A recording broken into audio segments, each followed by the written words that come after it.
Sleepy baby.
Two or three times staring at my sister and then laid down in his lap like, yeah, I'm not paying attention to you. Well, the good news is I don't have to fix all the cameras because they stayed in the right place. The bad news is Jonathan's sister's cat is an asshole. I mean, When was? I feel no longer. no, I feel it was justified. It was justified. Like, was the cat an asshole, or was it just being a cat? It was justified. Well, the whole thing is, all cats are technically assholes. It's just the way it is. No. I think so. I think not. They are assholes. That's just something you accept when you love a cat. I love all cats, so they cannot all be assholes. So are you one of those people who's going to die because they try and boop the nose of a lion on safari? I probably would, yeah. Yeah, Like- me Yeah. too. Not Me because like too. I wouldn't do it like on a safari. I would just be like, they're so cute. Like, if not friend, why friend shaped? I just What don't a understand. friendship. If not carnivore, why giant teeth? Body is friend shaped. Teeth are not. Body is friend shaped. Have you seen those paws? Like they're little like The ones that are I bigger love- than your head? Yeah, those. I just want to touch the toe beans. They're so cute. Oh my god, worst thing ever. Yeah. Sorry, one massive derailment. Did you see the video of the guy who works on a lion preserve in Africa, and he started giving the lions foot massages, and now every time he comes out of the building, to see them, they all just run over and flop on their backs and put all four paws up in the air and wait. That's so cute. Oh, See, that is if not, amazing. if not friend, why friend shaped? They'll still eat him. Yeah, they'd eat them on a good day. Yep. It's like, oh, you pinched me. Snack. Ladies and gentlemen, welcome back to Dinner and a Game. Thank you so much for coming in and joining us tonight. It is Tuesday, and that means it is time for Emerald Sanctums. Even though I tried to launch Kingdoms of Mist 4 times. Now Apparently, it's on the my brain. Stream Deck is taking the night off because every time I hit a button, it crashes Streamlabs or changes the stream. So we're not going to use that anymore. But in the meantime, we are going to get into some excellent World of Darkness chaos with these amazing folks that you see on screen before you.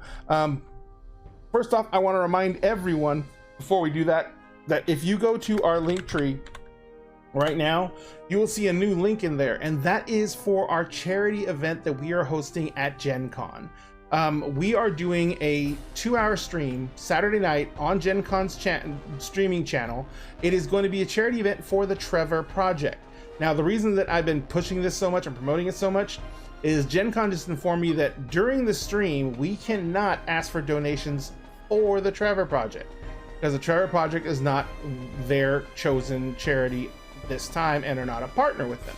We will be allowed to announce it before the stream starts, but we cannot ask for donations directly for the Trevor Project. So what we're going to be doing is we're going to be asking for donations, and you're going to be able to do things with those donations. We just want everyone to know as much as possible that we are going to be raising money for the Trevor Project at Gen Con. They've already agreed that aside from the room fee that we get charged for using the room, that the rest of the money from all ticket sales for the event is going straight to the Trevor Project. We've already set the Trevor Project up as a payee for that, and we're set up I can't remember what it's called, but we set up a charity donation site for the Trevor Project, and we're going to be putting that up everywhere we can, and we're going to be telling people about it as much as we can beforehand, and we're going to be publishing up as where we can, like on our TikTok, our Twitch, and everything like that, because we cannot publish it when we're streaming. Okay, so it's going to be something that we're going to have to do on the background, but we really were serious about wanting this to go towards the Trevor Project, and so we're going to be doing that as best we can through the rules that Gen Con has provided us with.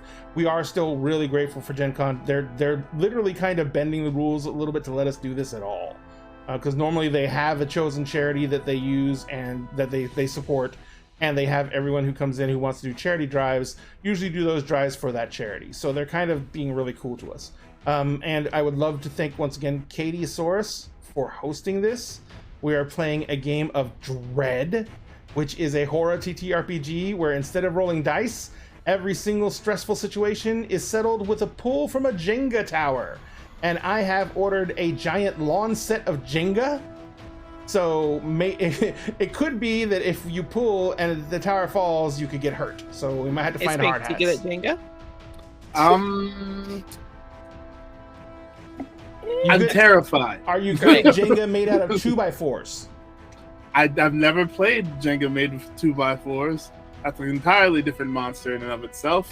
Hence, terrified. Nice. So we are going to be doing that at Gen Con on Saturday night, room 101.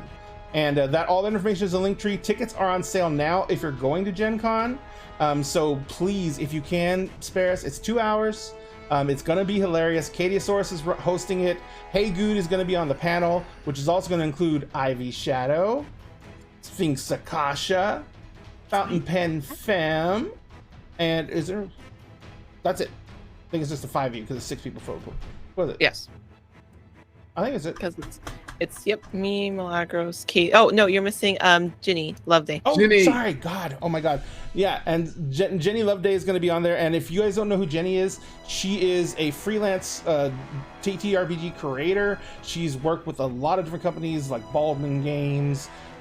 She's worked with Fireforge Games. She's an amazing creator, and she has quite a few items up on DM's Guild and stuff like that.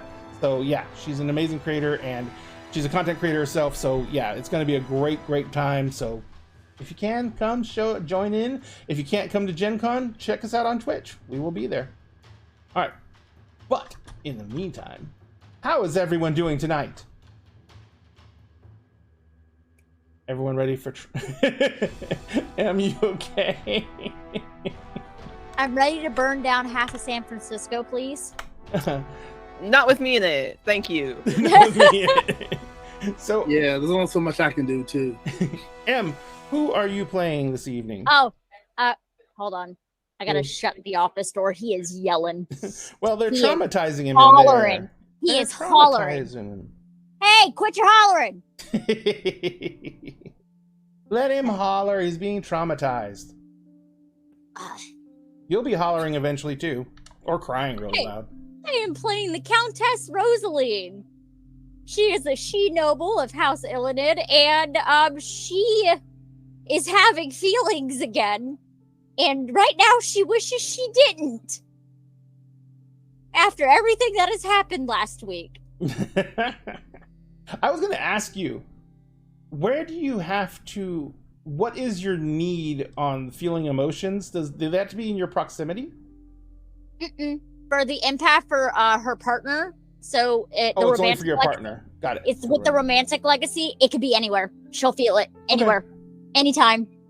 It's awful. And the fact is, with her regular legacy, she feels emotions 10 times more. So Gotcha. beautiful. Wrapped in- Just crippling emotional waves. Got it. Ta-da! And Ivy, how are you? I'm good. I'm getting ready for Gen Con. I'm so excited. I know, so are we, getting everything geared up. Whoop. Speaking of gearing up, who are you playing tonight? I am playing the lovely and very gothy Vera Rola, who is my La Sombra vampire. And how's she Resident feeling? Gothic. She's asleep. She's vibing.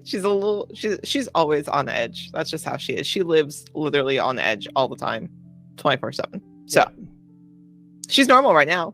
She's all right. Yeah, she's kind of a corpse right now. She's kind of dead, but like kinda that's fine. Dead. She'll be fine. She'll She's fine. She's used We'll to see. this. So yeah, walk it off. Oh, Walk fine. it off. Walk Walk it it off. off. She'll wake up, and then we'll go from there. So Sphinx, Yes. how are you doing? The last 2 days have been a week. It's been a lot, and I'm ready for it to be done. Otherwise, I'm fine. I'm ready to trade in my grapefruit spoons and butcher knives for normal spoons, please. There you go. Sphinx, I'll ask you this out of the side of the stream. Sorry, it's about Gen Con. I'll ask you something another time because you're flying in, right? I am. Are you riding in with us? I am. Okay, good. I just want to make sure. I don't know. I'm trying to get a determination of how many in a van because we don't have Ivy and her significant other for the entire trip anymore. Did you guys rent a car, or do you guys still need a ride to the hotel? I think we're good at the moment. Okay. I'll double check. Yeah, We'll- double check. We'll we'll talk check about it. it later. Later. Administration stuff is later. This is not. This is game. This is game. Yeah. Bad Yeah, way. I believe I set it up to where I was landing around the same time that you guys were. Yeah, we're landing around 10 p.m. I think. That's So, about right. Yeah. And I think Milagros is getting there just a little bit after that. So we will all be in the taxi. Actually, it's not the taxi. It's the minivan of doom. I hope we get a black minivan. Doom, doom, doom. Jonathan. Doom, doom, doom. Hey, what's up? How are you doing? I got a lot of stuff going on in my personal life, but I'm okay. Just it is just a lot of stuff. Oh yeah, the chaos, anarchy. Yeah. But hopefully everything's gonna get better now because things are getting settled. Yes. Oh yeah, I mean, it'll be a month before everything, like every little detail, probably gets resolved and settled. But it's good stuff. It's not bad stuff. It's just just got to take care of things. Yeah, no problem, and it'll get taken care of. Yeah. Gotcha. And Jonathan, who are you playing tonight? I'm playing Mark, who is basically self-induced comatose. He was a werecat. You basically just got to scratch the words "were" and "cat" out of there, which leaves you with nothing, which is basically what he is at the moment. Oh God. So, oh shit, Sphinx, who are you playing this evening? Oh, right. I am playing Emerson Grant, our Order of Hermes mage, a la Harry Dresden with slightly more common sense and a bookstore. Slightly more common sense in a bookstore. And hopefully better romantic choices. Goodness gracious, I hope so. I mean, so far so good, right? I mean, that all depends on whether or not you kill my fiance. You know what? I'm not gonna say I didn't. I'm not gonna say I did though. I didn't kill your fiance. I didn't kill your lost love in the other game. That's true. It's true. Doesn't mean that she's not going to die. I know how these things work. Sphinx like, I'm a GM. I know how to traumatize people. I know how to make my players live in constant fear. It will be fine. Other than that, oh yes, guys, if you guys are going to be here for the entire show, which we recommend, we're going to have a random 20-minute period picked during this show. And during that time period, we're going to give away tickets for a raffle. Every month, we give away a mini to one lucky winner. And that mini for this month is this big beastie boy, which is the Avatar of Orcus. It's from Loot Studios Minis, and it is on a large base. It is a big mini. It's a 4K printed mini. It is only available if you have a 3D printer or you know someone with a 3D printer and you bought this particular set from Loot Studios, which has this printable file in it. So this is kind of a unique setup because you can only get this from one place.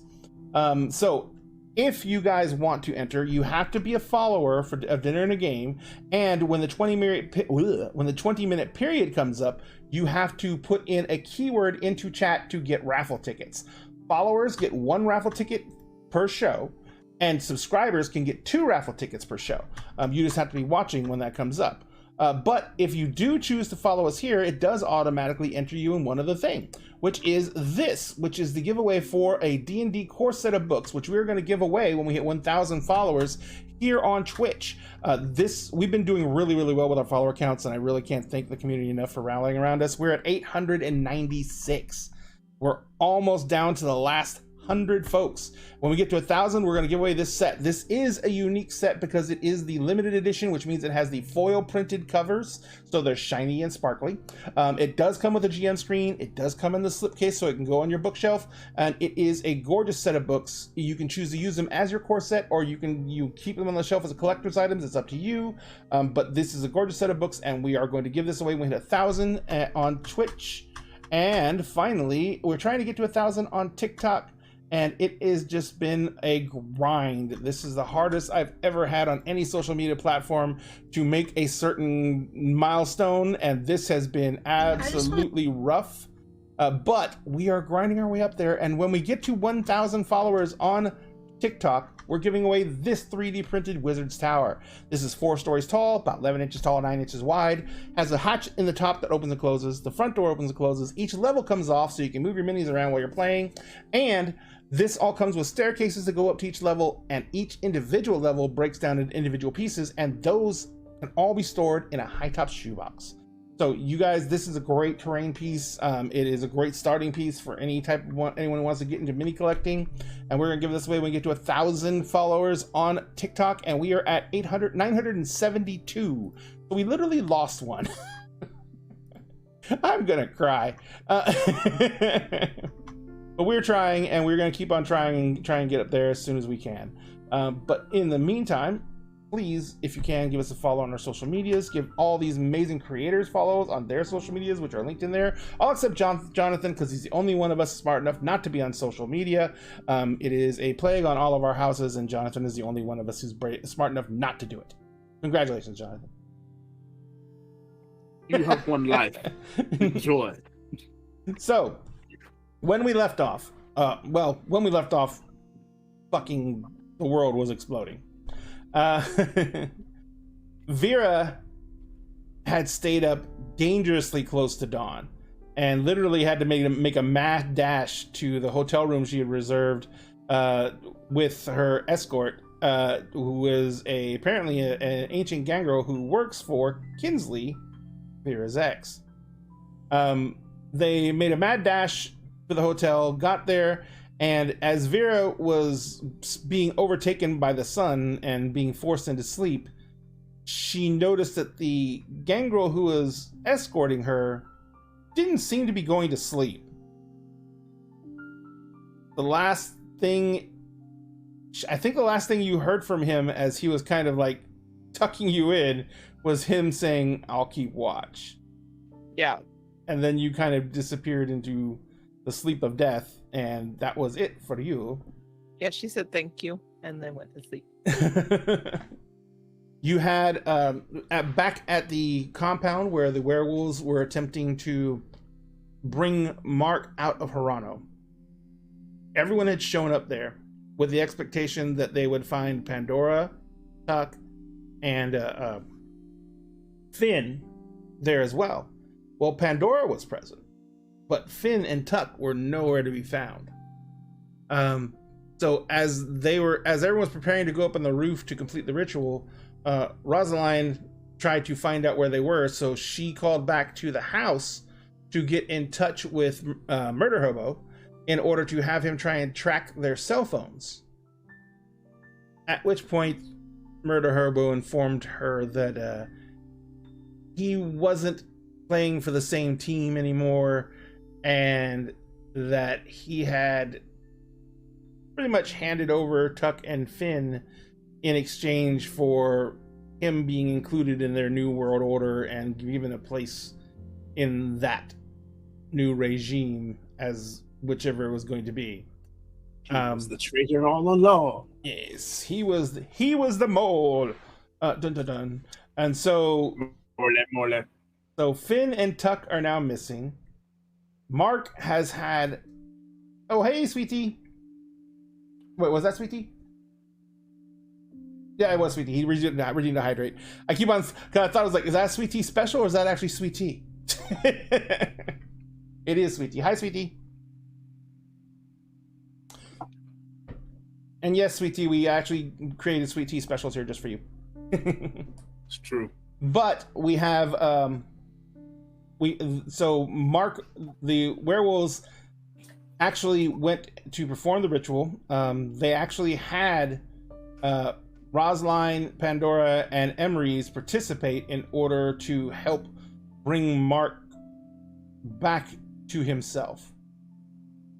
The ritual, Rosaline and Emery's didn't know what happened during the ritual, but apparently the ritual was incredibly grueling, and there was an ancient werewolf who was presiding over the ritual and guiding it. And the ritual was so taxing and demanding that they actually perished during the ritual. So there had to have been some kind of use of life force or essence in the ritual, because it cost all of them dearly. All the werewolves who participated were knocked unconscious by it. Oh, and there's a Sweet Tea special too. From Sweet Tea. And of course you have to. That's why it's there. Oh, my back popped. That was lovely. Thank you very much. Oh, yeah. Another. All right, so let's go ahead and get things started off tonight with Mark, if you don't mind, if you're ready. No, that's good because I don't know when I might have to leave. Yeah, I know. So Mark, you really did dope yourself up with freaking sleeping pills. But even beyond that, with the way you're feeling and how bad everything is, you're having trouble just getting the energy to open your eyes. And you can hear everything that's going on around you for the most part. But building the will to care is just too much effort. And you feel yourself like being carried around, tossed around by a rag doll. Fireman carries you. Feels like someone's climbing up with you on their shoulder up something. When you finally are kind of like set down somewhere, you can feel the wind blowing. You can smell salt water, so you know you're near the bay. But you just don't have it in you to care. As you're laying there, you can feel something happening. You understand that there is a large group of people around you.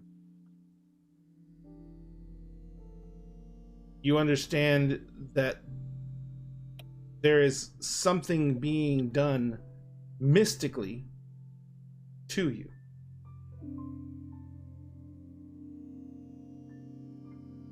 But there's, whether it's a threat or not, it doesn't make a difference. It doesn't matter. So you're just laying there and allowing it to happen. As you do so, you get pulled deeper into sleep. In that sleep, you come to a place where everything is absolutely peaceful. And there is nothing that you need. There is nothing that you want. And there is nothing that you feel driven towards. There is no pride. There is no passion. There's no nothing. And you drift in this absolute sea of stillness.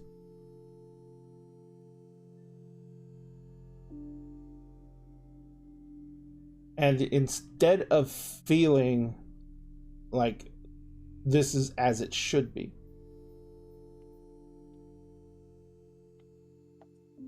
you feel there is something missing.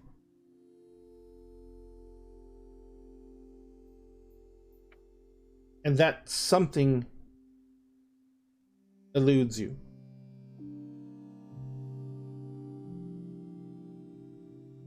And for the first time in a long time, in possibly 2 days,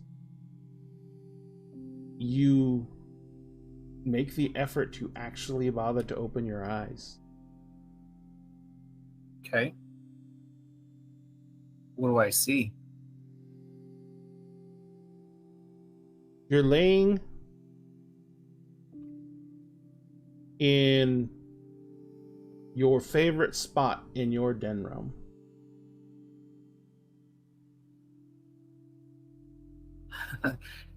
All right. So do you want me to tell you where that is, or? Yes. So that would be at the top of the fake tower. There's no stairwell to get up there. it's almost like the Wizard's Tower, but there's literally no stairwell up. Because I can pop around in my den realm wherever I want to be. So it's like the one place in the realm that you'd have a really hard time getting to if you didn't have like some sort of special way to move around. Right. So it's sort of like his sanctuary in the sense that like everything there feels safe. There's the picture like on the easel in the corner of Mark in his favorite chair that was painted by M. That's where he's got that stashed. That's where he basically like hoards all of his best stuff, because you'd have a really hard time taking anything from here. He's got like his bed off in the corner, but this is not like the main bedroom in the castle. This is just sort of like his private retreat. So it's where he goes when he wants to be alone, when he wants to like not be bothered by anything and just be able to look out at the entire realm across all of it and stare up at like that beautiful sunset looking sun that's hanging in the middle of the sky instead of actually setting as a normal sunset.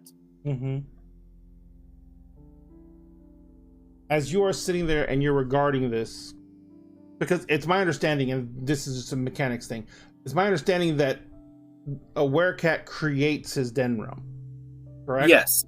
Yeah, if you take over a den realm that somebody else had created, it sort of like is an open space to you to kind of like reforge.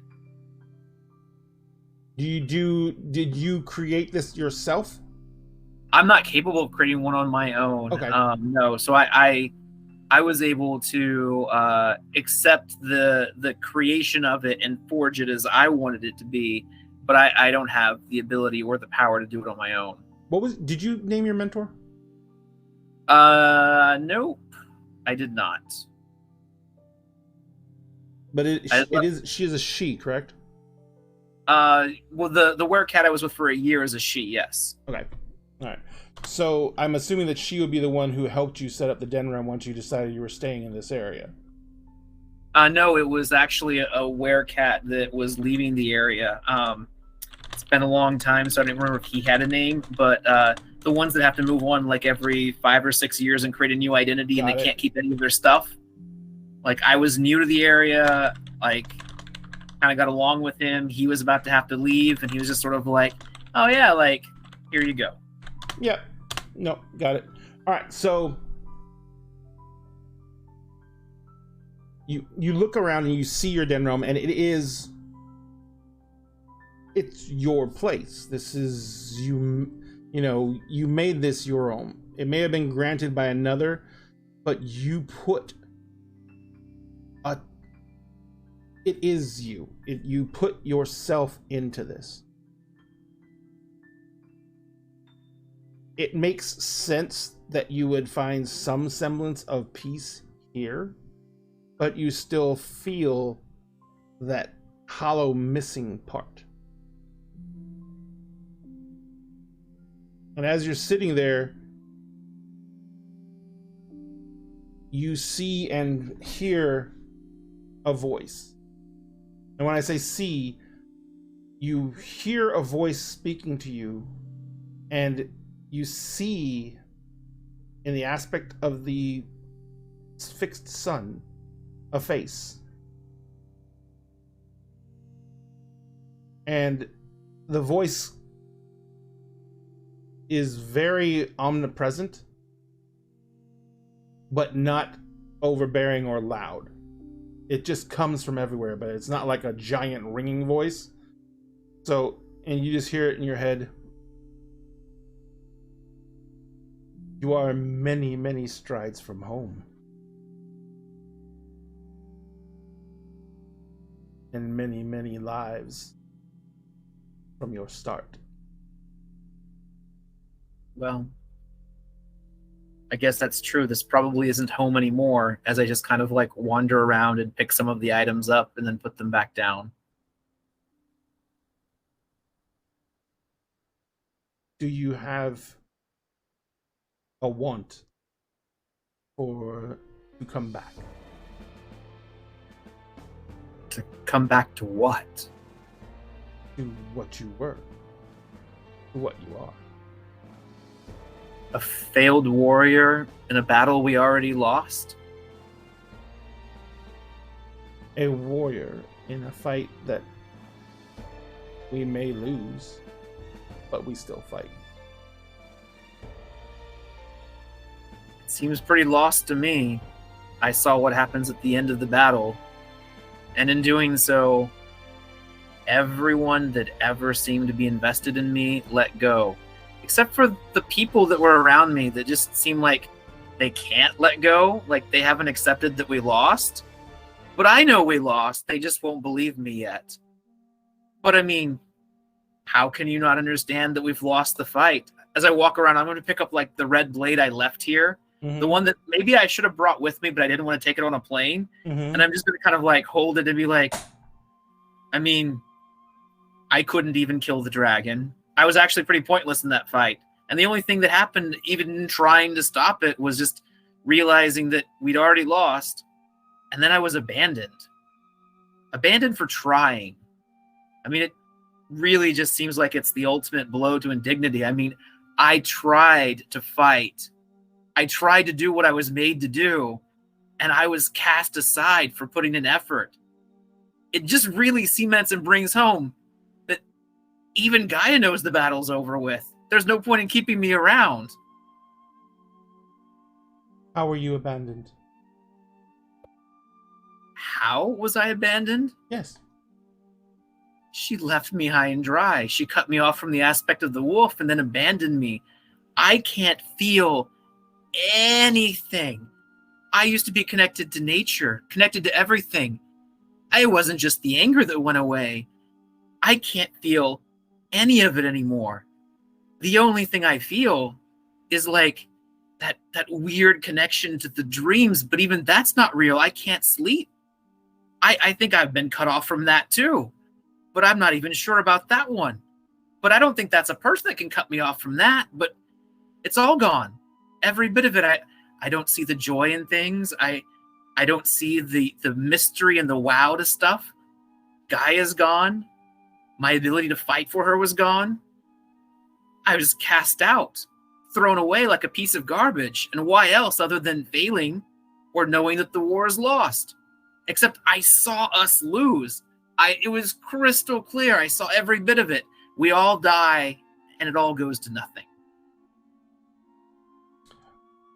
So what you're saying is that you have an unnatural disposition. Unnatural? Well, yes. Even if Gaia rejected you, why would that cut off your emotions? Even if the lion turned its back on you, that would have no effect on your ability to feel. In fact, it would just make you mad or sad. Look. You are not reacting at all according to you, which is absolutely You know, I'm just going to assume that you're one of three things. Supernatural being, figment of my imagination, or some sort of like dream, mind trick, manipulation. And regardless of which one of those three categories you fall in, you have to know probably most of what I know. And I have never, for a single day, ever known either of my parents. But that didn't bother me, because I always gave them the benefit of the doubt. It was always expressed to me that what happened was for the best of reasons, and I don't even know what those reasons were, but I was okay with that. They didn't throw me away because I was useless and pointless. But this is different. I was thrown away because I am useless, I am pointless, and I serve no purpose any longer. I was made in Gaia's mold for one reason, to protect and defend her. And she doesn't need protection anymore, because it's all going to end in the next month.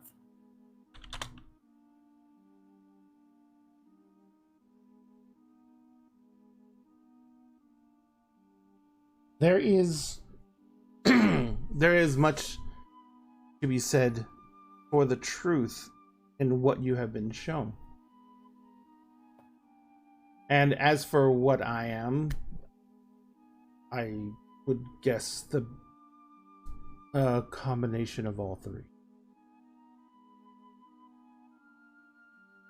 I'm sorry, what'd you say? A combination of all three. Ooh, that's interesting. Supernatural mind trick, figment of my imagination. What else would you call the divine? In a month, nothing.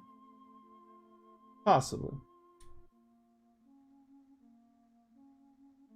Everything that you said is true, except one very important thing.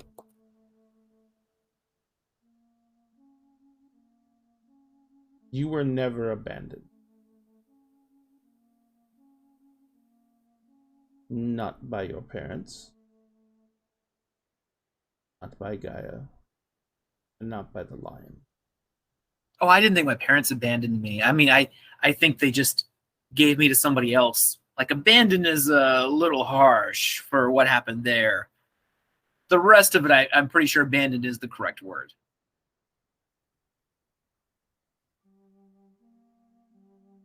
Unless, you can show me where Gaia went to and why I haven't been able to connect to her at all.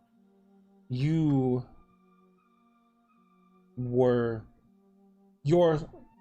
connection to her was removed against your will. I don't think you wanted to turn your back on her, did you? No. And I don't actually think you wanted to walk away from the fight, did you? Before you knew the outcome. But that raises a whole new question.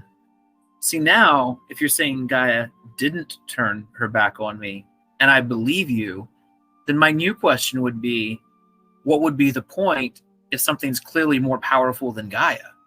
If it could beat Gaia in maintaining a connection with me, isn't that also a lost battle?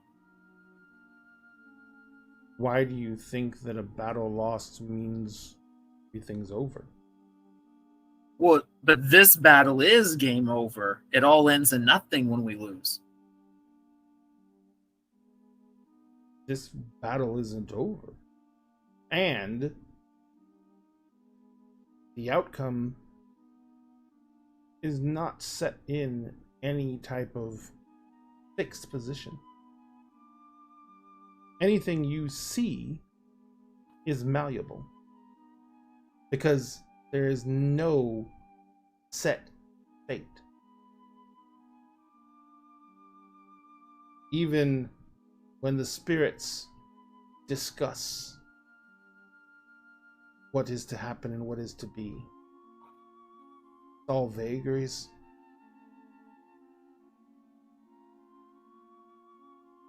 There are very few supernatural entities that dare make an actual prediction.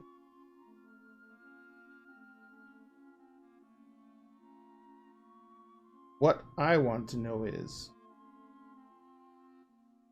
or what I need to understand before we move on, is before you were cut off, you wanted what you were. Well, of course, why wouldn't I at that point? Before I didn't know your what I know now. connection was removed, you wanted to be what you were. Of course, why wouldn't I have at that point? Again, it was before I know what I know now. Knowing what you've been shown, what do you think would happen if I were to restore those connections? Are you Gaia?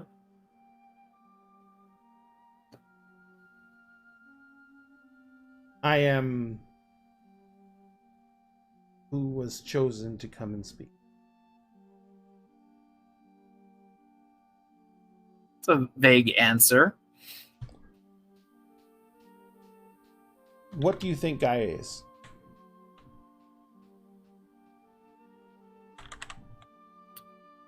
The sound of the breeze as it brushes across the leaves on a calm autumn day. The river as it flows downstream to give life to the plants and the people that will drink the water.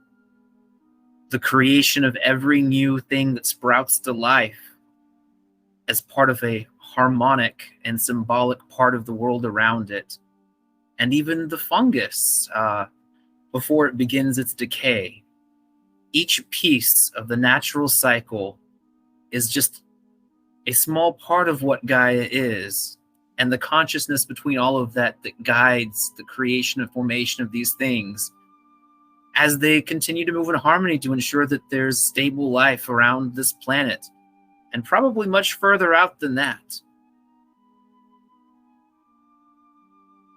That is very well thought out. And Well, accurate. I've had a couple days to think about what just kicked me to the curb. And it was basically life itself. I'm afraid if life itself had kicked you to the curb, there will be nothing I could do for you here. But what I want to know is, if I can restore back what you had.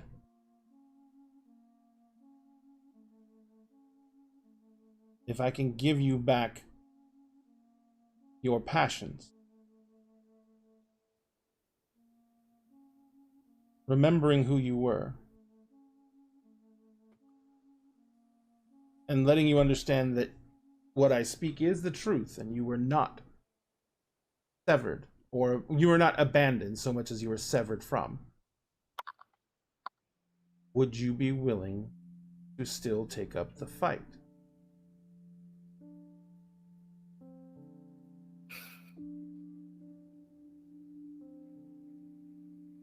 I Not who don't you know are how I now. feel about this fight anymore.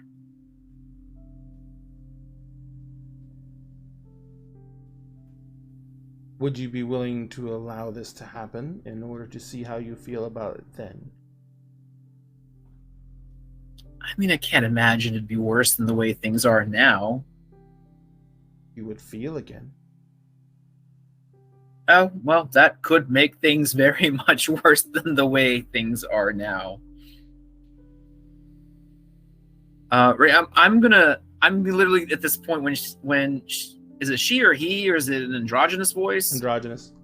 Okay, well, when they say that, then I'm gonna pick up the red blade again and just kind of like swing it around a little bit and just sort of like have that whole like it really doesn't mean much to me right now feeling, like just really pushing to figure out how far the not caring feels like it goes.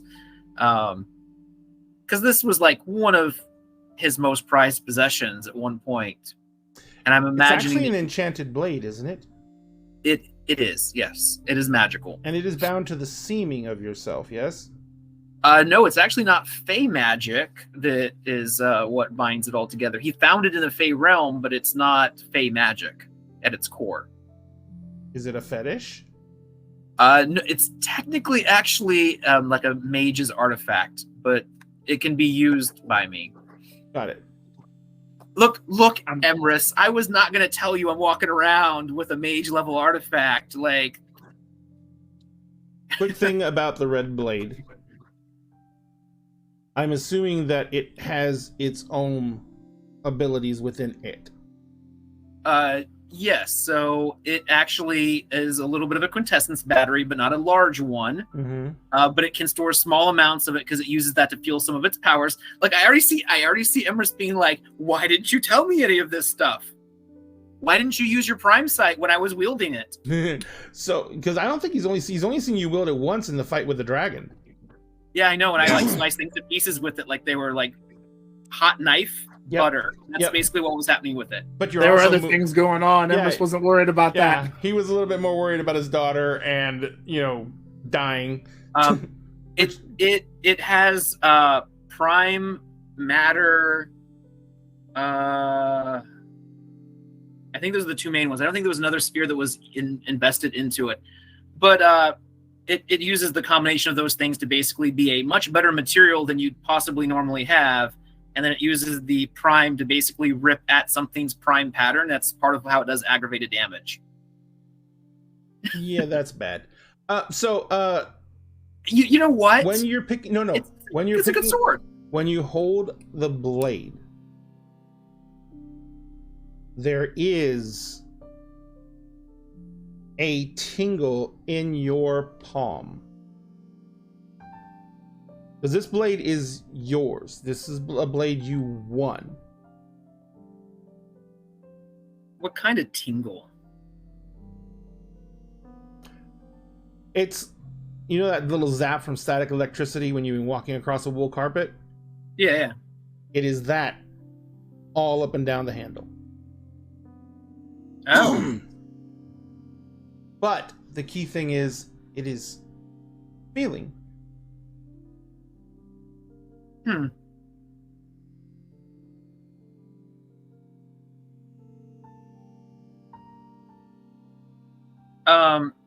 If I put on like the thing that it goes into, because I know everybody's probably imagining like a big old sword, but it really is like a dagger. And I slide it into there. Do I still feel the tingle when it's in contact with me, or only when I'm holding it? No, you feel it. Huh. Then I guess I'll leave it there for now if I can actually feel it. I'm gonna walk over to the painting. Okay. Do I feel anything when I look at the painting at all? Did Rosaline use glamour when she made the painting?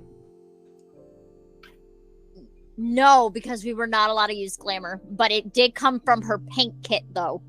Okay, so the painting has something similar, but nowhere near as potent. But at the same time, where the sword gives you the tingle of static electricity, the painting gives off almost a warm glow. Slide the blade out just enough that I can try to like tilt it and catch some of my reflection in the blade. And I just want to see, like, is it me or is it seeming me?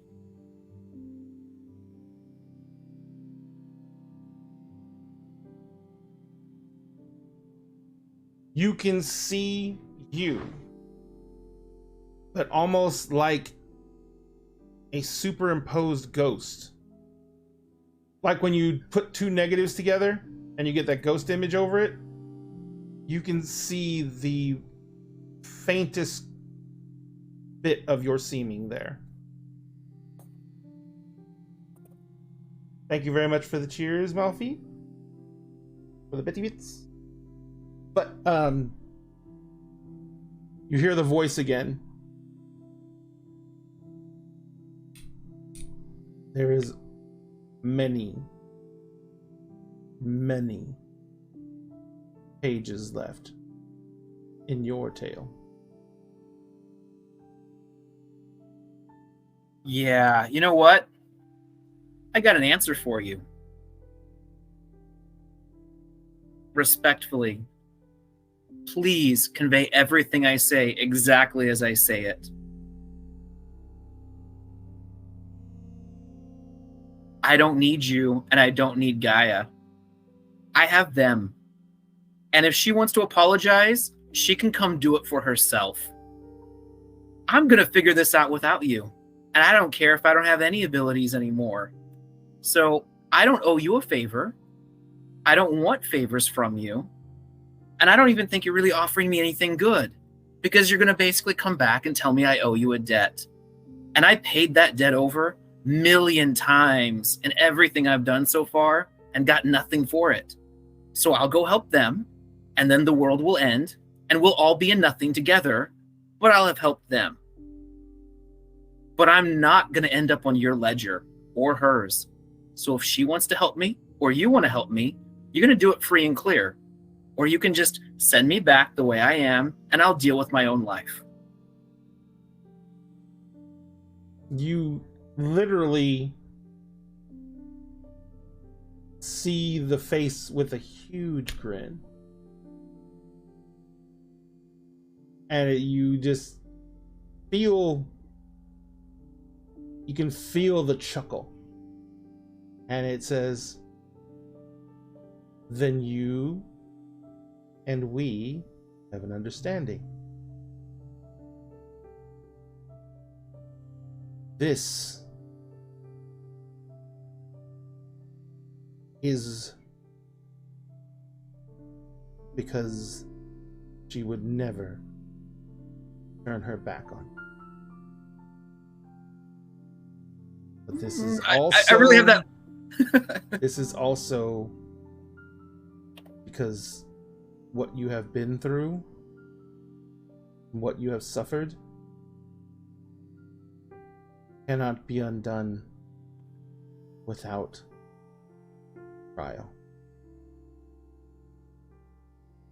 Yeah, I don't need your trial. No. I'll figure it out on my own. It's not that type. No one's judging you. It kind of feels a little bit like hard. It's just not comfortable. No, what's not comfortable is like being folded over in half and not caring. That's not comfortable. True.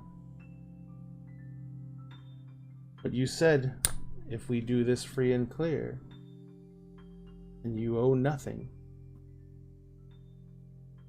then you wanted it to be done. I never came here to bargain. I never came here to demand something. I always And yet came here to meet give a you something. supernatural anything that doesn't want something in return in the end. You are a wonderful, wonderful child. And you deserve the times that you will have. And you will make a difference. And you will help them. Oh yeah, we'll make it to the last day of these 3 weeks we have left. Every last one of us will at least make it to the last moment. I can't speak for after that last moment, but we'll make it there. No one will be able to speak up for that last moment because that remains to be seen. But you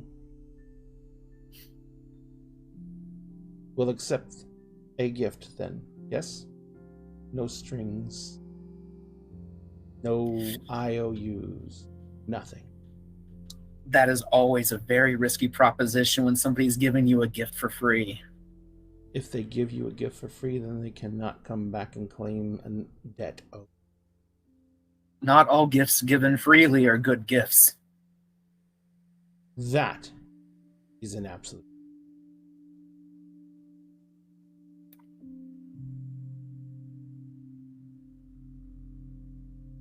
And it is very... You do show your wisdom. And I am not hiding anything. I have said that it would be uncomfortable. But I've also said it's exactly what you requested. What kind of gift are you even proposing? Because if I don't know what it is you're offering, I'm just probably going to flat out told you refuse. what I'm offering. Restoration.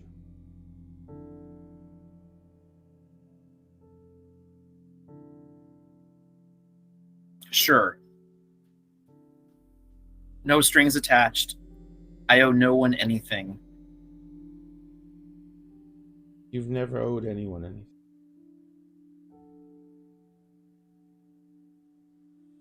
And with that, everything is engulfed in that yellow light of the sun.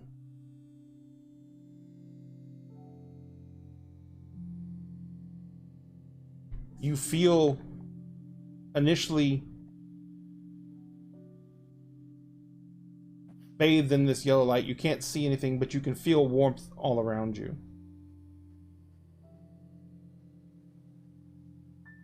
And as you feel the warmth coming through you, you feel your body being infused with energy. But at the same time, you feel this discomfort that at first feels like, well, it feels like growing pains.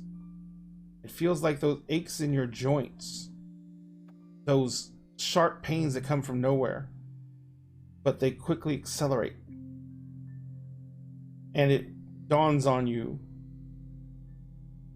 that you are feeling what everywhere feels on the first change. The first change is always traumatic because the body fights it. The first change is always violent because the body tries to reject the duality. You feel skin stretch. You feel bones elongate, pushing tendons to their snapping points until they suddenly themselves stretch. You feel mass and muscle growing at an exponential rate, which is absolute pain. It's like crippling cramps that cause you to fall to the ground, but everywhere, every muscle group, even your eyes. Your mind is on fire as you feel it opening up and you understand where you are completely. You feel your den realm around you for the first time in forever. You feel all the spirits in your den realm as each one of them reaches out to pay homage to you as their patron. And you feel that this is right. That they owe you this because of what and who you are. Even through all the rippling, burning pain that's ripping through your body, you feel that this is what you are. And through it all, you realize that you have been screaming. But as that scream goes through you, it suddenly is not about the pain. It is about the anger. It is about the frustration. It is about everything that has been piled upon you. And that scream of pain turns into that roar that you learn from your ancestor spirits as you shift fully into your Leonin form.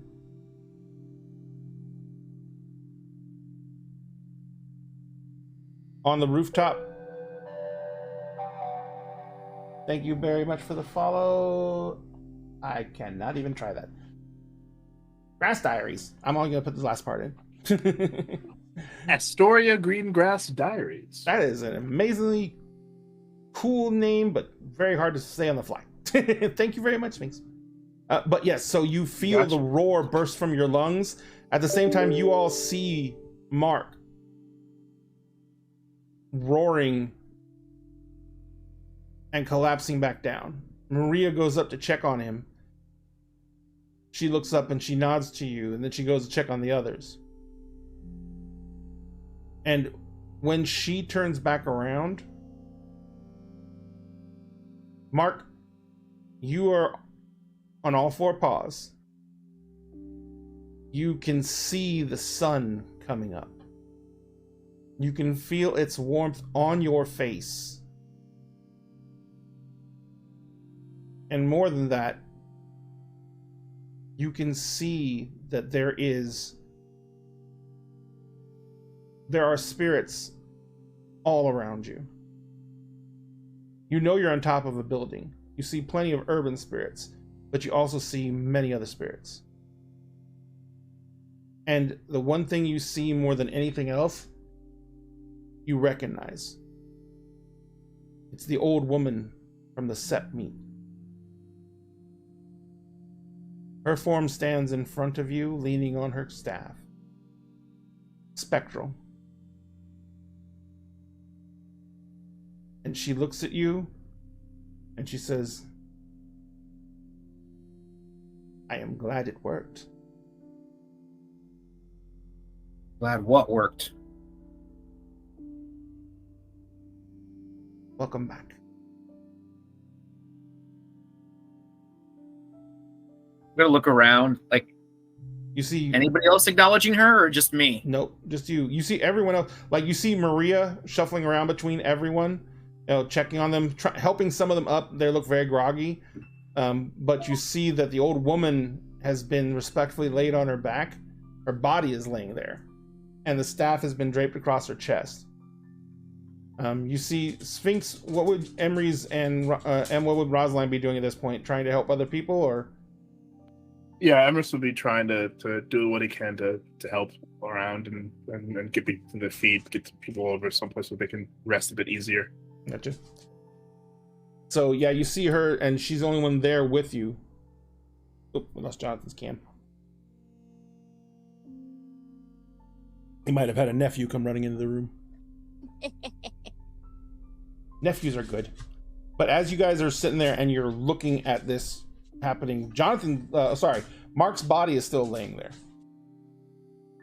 And he seems to be breathing deeply, but he's not moving and not stirring. You guys are helping everyone else up. Maria kind of looks at you both and she says, the ritual happened. He seems to be... He's alive. I do not know what is going to happen to him from this point on. Alive is better than not. I mean, we were in danger of it not being the case before. It sounds like he's out of danger, yeah? As best I can tell, he is out of danger. There is much I wish I could know, but I do not have the means to see further into his spirit. Unfortunately, the wise woman her heart would not take the strain. Ray, would one point of spirit allow me to, like, at the very least, like, see spirits around? You could like use maybe Prime and Spirit. Okay. To try and open up your third eye and see if you could see the spirits around you. I would like to do that. Okay. The arete here, actually, the difficulty here is currently a 7. Okay. So that'd be just a straight arete roll? Mm-hmm. Unless you're going to pump anything into it. I am not. I only have one willpower left, and I'm saving that bad boy. Saving that bad boy for candy. That's right. Sweet, sweet candy. That is 2 successes. Gotcha. You reach out with utilizing the spirit sphere and more heavily leaning onto Prime to enhance the spirit sphere. and you open your third eye, you can see that this rooftop is full of different spirits. They seem to have all been summoned here. And they all seem to be surrounding Mark's form. But the biggest things you can see is standing in front of the rising sun, facing towards Mark, you see the outline of the old woman, the Therge. If I'm close to Rose, I'm gonna do one of these, where I'm like, hey. And you also see the huge black lion spirit standing over Mark's body. Hey, What? spirits everywhere, lots of them, all over the place. Okay, I would figure that would be the case. I can see them now. And there is that the old lady is there. I point at where the old lady is standing, and on the other side of the old lady, big ass black lion. Would I recognize that as Mark's lion form? You turn into the lion, your actual lion, several times, haven't you? I know you turned into the Hispo version, so I know you turned into the giant lion, but this is just the lion. Okay, so yeah, you would. It's very distinctive because it's a solid black fur. I think that's Mark's lion spirit, or Mark's spirit. Okay. I'm not entirely sure. Okay. We need to wake him up. He needs to wake up. I'm not. I don't think that's a good idea. I don't want to like do anything to his body that like it looks like the lion and the lady are there's maybe some kind of communion or something. Right. Ray, am I in my body or am I in a spirit form right now? You're in a spirit form right now. In my spirit speech, I'm going to ask her, if I go get back into my body, am I going to be able to finish this conversation with you, or do I have to finish the conversation with you before I return? I think we should have this conversation because it is my turn to rejoin the circle. I think they're talking. You think? I But can't see what's going on, but okay. Why would you rejoin the circle? Because it's the cycle. You can't hang on for like 3 more weeks? I didn't know it was going to be my time. None of us know when it's going to be our time. Ray, where's her body? It's directly behind you. Wait, north. It's to your right. Okay. This is what I'm going to do since I'm in a big cat form right now. I am going to gently grab her spirit form by the scruff of her neck, because we're both spirit forms, so I'm assuming we can interact with each other. And I'm going to like walk over to her body, and I'm going to like shove her spirit form back into her body. And then I'm going to try to use my werewolf gifts that do healing to try to like heal her from a spiritual sense. Let's see how well this works. You walk over to her and you go to grab her by the scruff of the neck. Yeah. And she kind of like doesn't resist. And you go drag her over and you kind of like go put her. And when you go to like shove her down, she kind of just like puts her staff down and against the ground. And she like, says this, number one, don't shove an old lady. What are you doing? You're not supposed to shove an old lady, Mark. Number two, there is nothing wrong with what is happening to me. I don't think there's anything wrong with what's happening to you. I'm assuming I can't hear anything. I just think that it's within your capacity to hold on for like a few more weeks, and then you can rejoin the cycle. I'm not saying it may be within my capacity to do so, but it is not within my rights. I did what was needed. I gave what was needed. It costs what it costs. as all this is happening, I'm just giving Rose like a hilarious, like Right. anxious play-by-play of what I'm seeing. Ray, Mm-hmm. she makes a very good point. In fact, she makes such a good point that I feel as though what she said she would regret saying after having said it. Oh no. But she makes a brilliant point. There's always a cost to stuff. So you know what? Uh-oh. I am going to just shift into the biggest version of my cat self, Mm-hmm. so that when I go to lick her, I can just sort of like lick her into her body, and I will be using my lick wounds ability spiritually, but instead of spending a point of gnosis, I'm going to burn a permanent point of gnosis to try to reconnect her to her physical form. He just licked her. You Okay. you kind and of then you he half licked her. lick and half bowl her over with your like now 3 foot across head. He pushed her. You know, Emery's, repeat what the first statement you said. That can And sound you- totally wrong. you kind of force her spirit down into her Okay, body. yes. At the same time, you enact I'm your concerned gift that you actually understood that. and burn the gnosis. And as you do so, you feel an absolute shock rip through you as you feel the touch of Gaia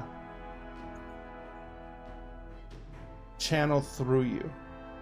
He pushed You an old lady. I wasn't actively supposed to do that. feel the presence of Gaia moving through you, slipping into her form, and you can feel her spirit knitted back to the physical body.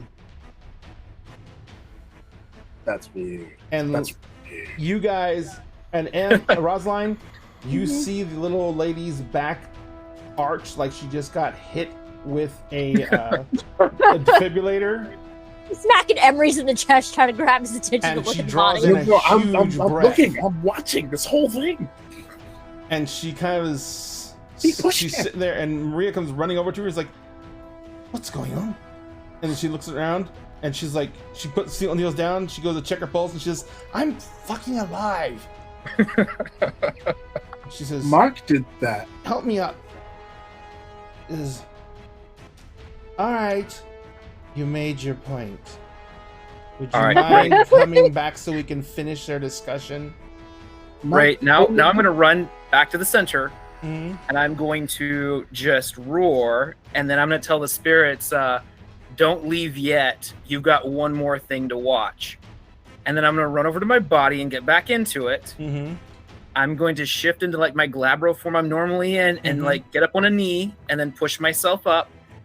And I'm going to just like happily jog over towards Emerus. You were a And- spirit a moment ago. And right before I get to Emerus, I'm just going to kind of like push him a little bit out of the way. Take a Okay. huge open hand, and I'm going to slap Penny across the face so hard I want her to hit the concrete on the floor.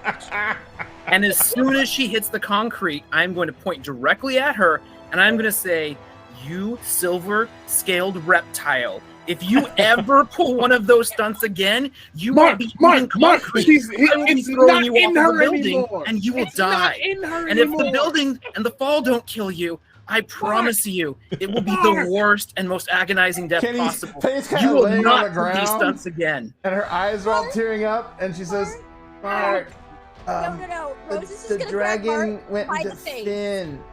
He's gonna grab Mark. Face the dragon now. Mark. It's not in Penny anymore. It's It not is in Finn. Ah. If Finn has been Penny kidnapped, for like and a Rose day. is I crying. probably Rose didn't is get already owed crying that all though, over because all again. the times I threatened to kill him, but I think he fractured my cheek. God I- damn it, man. I missed you. Mark, But don't do that. the dragon. Okay, just to slow down and repeat everything. Oh. The dragon's not in Penny anymore. It's in Finn. Finn's Dragon's back. not in Finn's been Penny kidnapped. anymore. Penny needs ibuprofen. I'm gonna lean down and help Penny up. I'm going to look around. Is Finn here? Nope. He's No, been he's been kidnapped. kidnapped. Time for the debriefing. I'm gonna walk You over. missed some shit. I'm gonna walk by Vera as I head back over towards the werewolves and just be like, remind Vera's me to not slap. there. It's Vera's not Dawn. there. Vera's Oh, not that's right. here. It's gone. Yep. So you're without Vera. I'm gonna walk She's back twitching in over her towards the sleep. She has werewolves. no idea why. Uh-huh. I'm gonna get down on a knee and I'm gonna check on the old lady. Oh, she was getting helped up. Oh, good. Yeah. I'm gonna walk over and just check She's- on her. She's leaning on the staff and she looks at you and she says, Well, before she says anything, I'm just gonna say, a wise woman once told me that everything has a price, and if you pay it, things have a way of working out. she says, I think You paid a price for me. I paid a price for you. I think we might be even. I don't think you owed me anything. Oh, well then in that case, you owe me a favor. Mark, I don't think I'm helping No, Penny out. no. I'm just gonna. She says, glad he's here. she looks at you and she says, I think that's just fine. Look around. There's a bunch of werewolves here, right? Yep. So, does this mean I was inducted into the pack? Are we still doing the moot? What's happening with that? Maria says, Not "Well, remember things any have of kind what of happened. Things have kind of exploded into chaos, so I do not know if the moot is still a thing. But as for you being pack, let's call you a junior pack ranger for right now. How's that? Senior junior pack ranger. Senior junior pack ranger. You did die. I mean, I died and Yeah. brought a dead person back with me. Yes, okay, fine. Senior junior pack rangers, definitely. I just look at M and I'm just like, Rose. or I look at Rose and it's like He's back. back to himself, I guess. Yeah, he's back. It's fine. It's better than what he was before. Yeah. Now we're gonna have to fill him in on what happened to Finn and everything that's going on right now. And I don't know okay. why I'm It's okay. Penny's sitting there, right. Penny's sitting there, and her fucking cheek is like swelling. From just like a side profile, I'm side-eye glance so I can see Penny, Yep. and then I'm only gonna smile on this side of my face so that none of them can see that I'm actually happy about the fact she finally got her payback.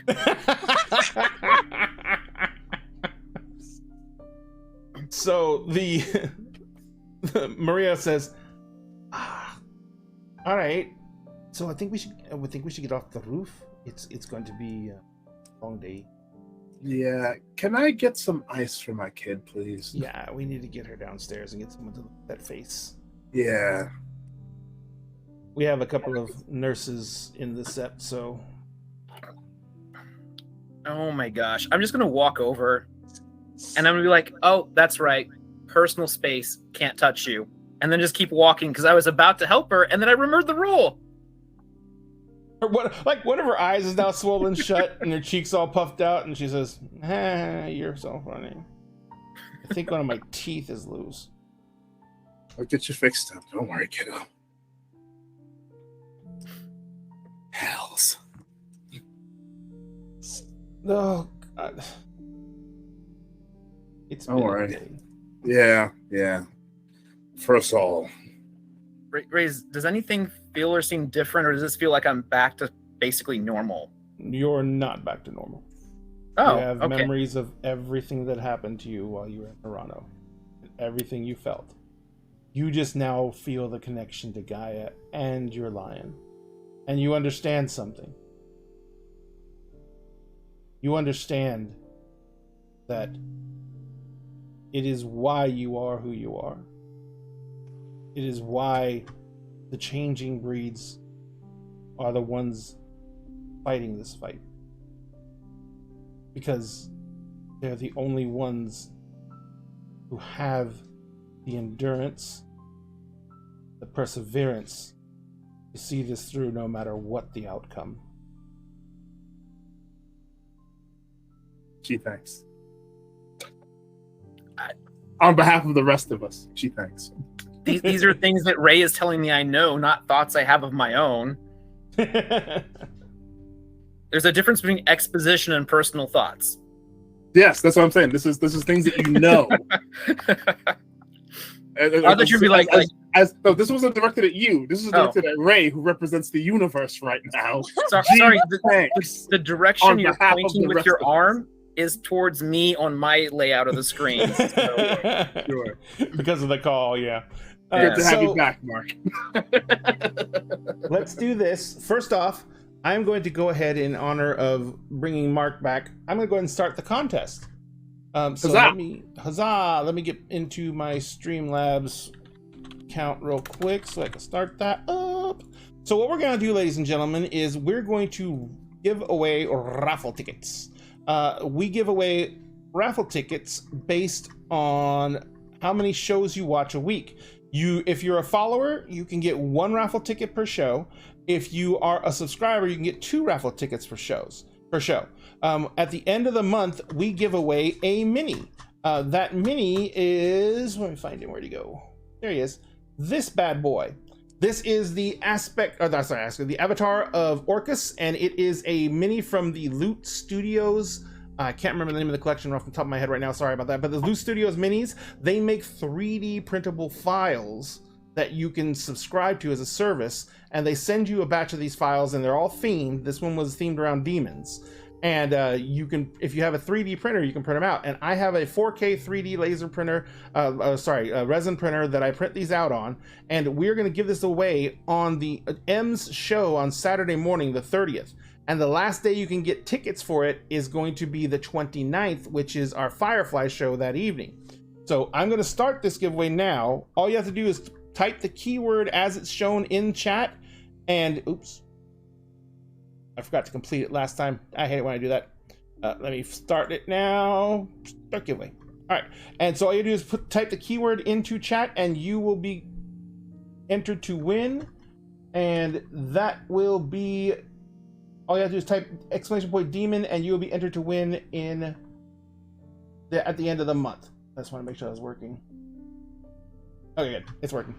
All right, so everyone go ahead and type !demon into chat, and you'll be entered to win. And we will be running this for 20 minutes. We do it 20 minutes every single show. So once the 20 minutes are over, you will no longer be able to enter, but you can enter next show. So, what was I gonna say? My brain just went out my ear. Do you guys want to take a break? Sure. Cool? I'm good for break. Because I ran out of drink, so I was talking too yes, much. that is important. Yes. So we're gonna take a 15-minute break. We will be back in we'll call it 30 after. We'll be back at 45 after, and we will see y'all in 15 minutes. Woo woo.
Thank you very much, ladies and gentlemen, for letting us take a momentary repas. We greatly appreciate it. I've got more tea. I got myself some spaghetti. I'm a very happy monkey. How is everyone else doing? Yes, spaghetti. It's right I have there. coffee. It's right there. You have coffee?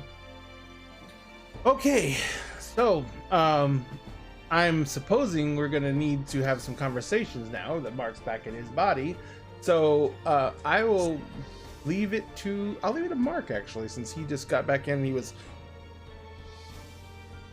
you were talking to the old lady. What are you gonna do after that?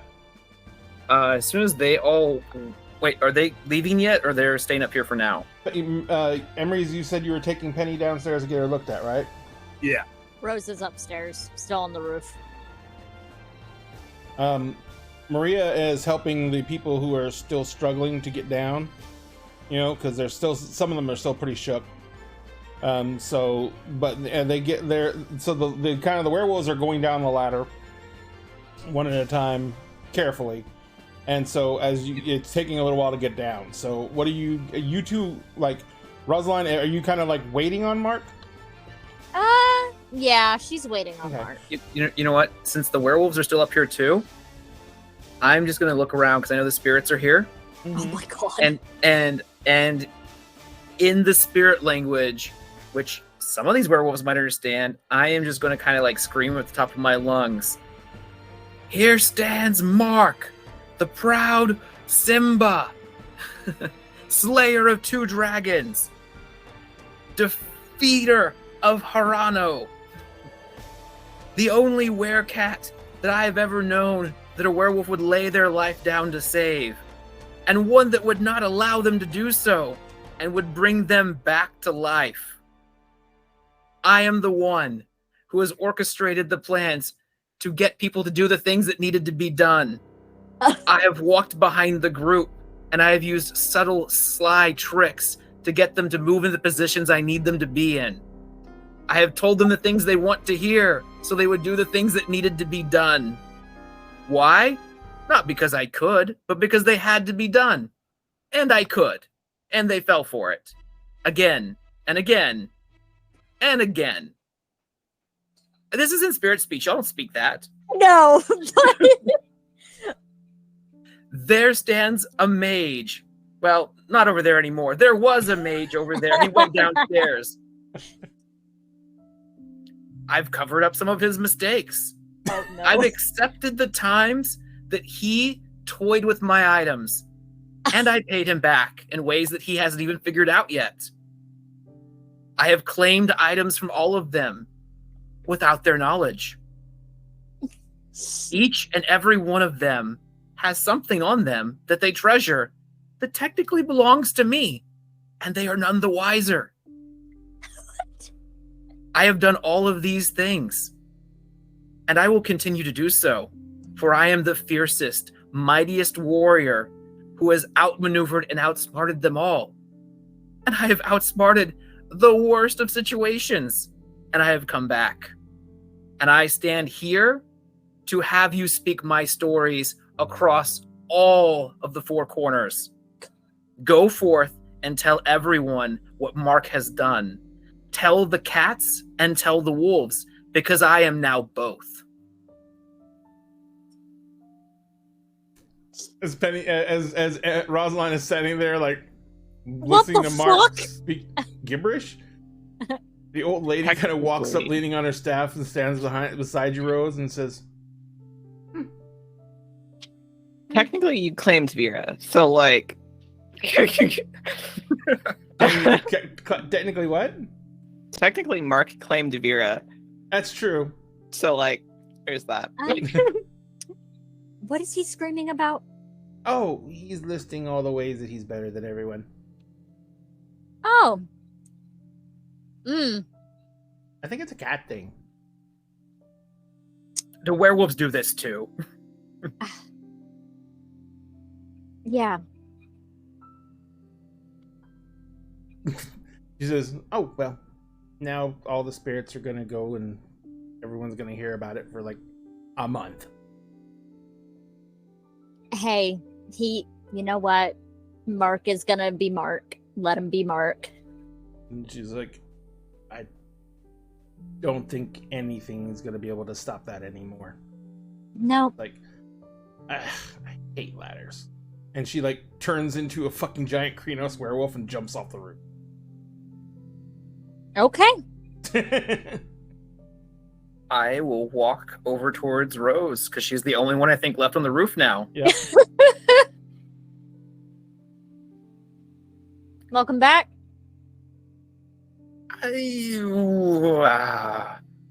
Yeah, sure. For now, while we For still now. get to be here. Yeah.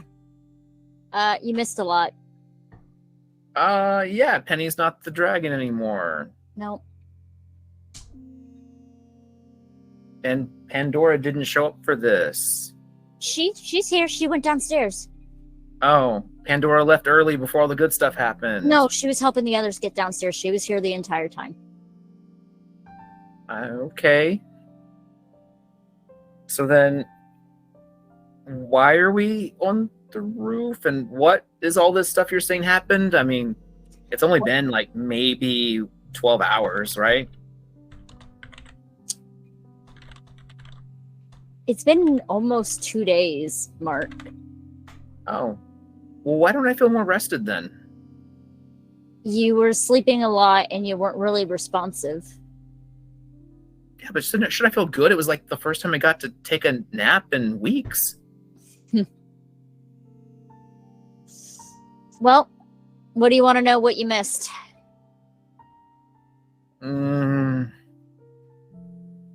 Let's go from most important to least important. Finn is now the dragon. Murder Hobo betrayed everybody. Finn's been kidnapped with Tuck. Oh, they got kidnapped. Yeah. Ray, is Finn trying to hide from us? What happens if he's being hidden? Nope, it has to be if he's hiding from us, not if somebody else is trying to hide him. Only if he is actively trying to hide. He is not actively trying to hide. Great, which direction is he? He is across the bridge. He's that way. He's in San Francisco proper. Yeah, he's that direction.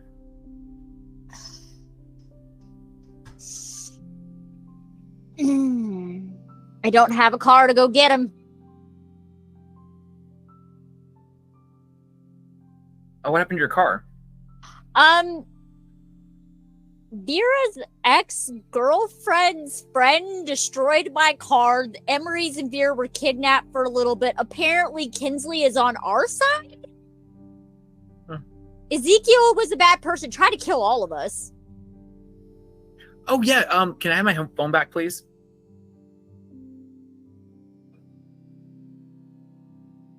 What? My phone? Can you?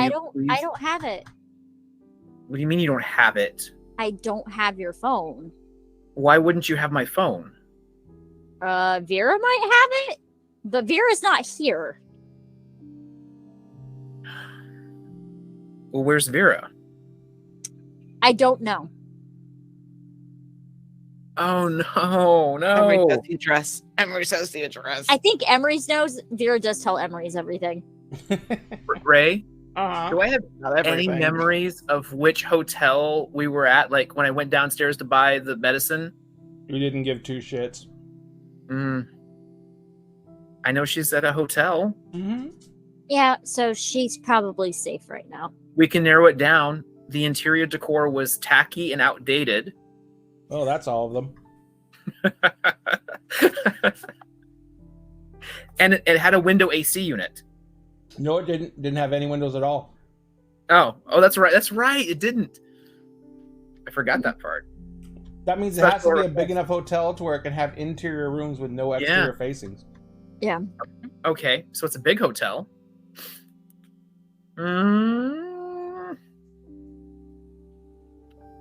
Okay, so... Well, we can still go find Finn. It's not hard. We'll get an Uber. Yeah, let's get an Uber I guess. But I will say we kind of may need to hurry because if they kill Finn, everything is lost. I feel like the dragon can take care of itself. It needs a host.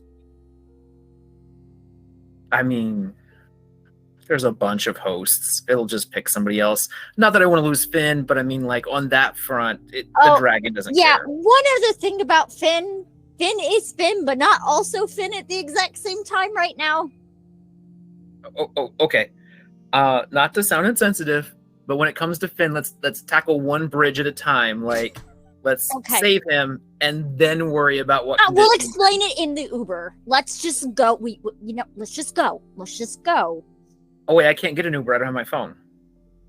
Here, Hulk hands her phone over. Ray, I'm gonna order an Uber. Black.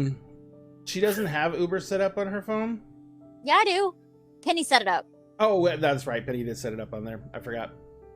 So you order an Uber? Yeah. All right. You have to give it an address. Yeah, I'm just going to tell it to go in that direction because Uber will actually allow you to add extra stops and stuff as you go. Mm-hmm. And so as we're driving around, I'm going to start narrowing down location and just keep changing the destination. It'll just keep adding fees until we get where we're going. Yep. Okay. All right. Emery's, you have... She didn't say that I had a budget to do this. She just said do it. Nope. Emery's, you have Penny downstairs. Yep. A nurse is checking her out and, doing the whole, does this hurt? Does this hurt? And she says, I don't think she has a fracture, but she's gonna be swollen for a while. And Penny's sitting there with like an ice pack on the side of her face. And she's like, and she's probably gonna have a pretty decent black eye. I'm sorry, kiddo. And Penny kind of sitting there and she's like, what about my tooth? It's like the nurse like kind of opens up her mouth with the blue gloves on and kind of looking. It's like, no, it should be okay. It just, you just got your bell rung. She says, just take some ibuprofen and don't go to sleep for a few hours just to make sure. You're a little concussed. And Penny kind of looks at you, Emery, and she says, so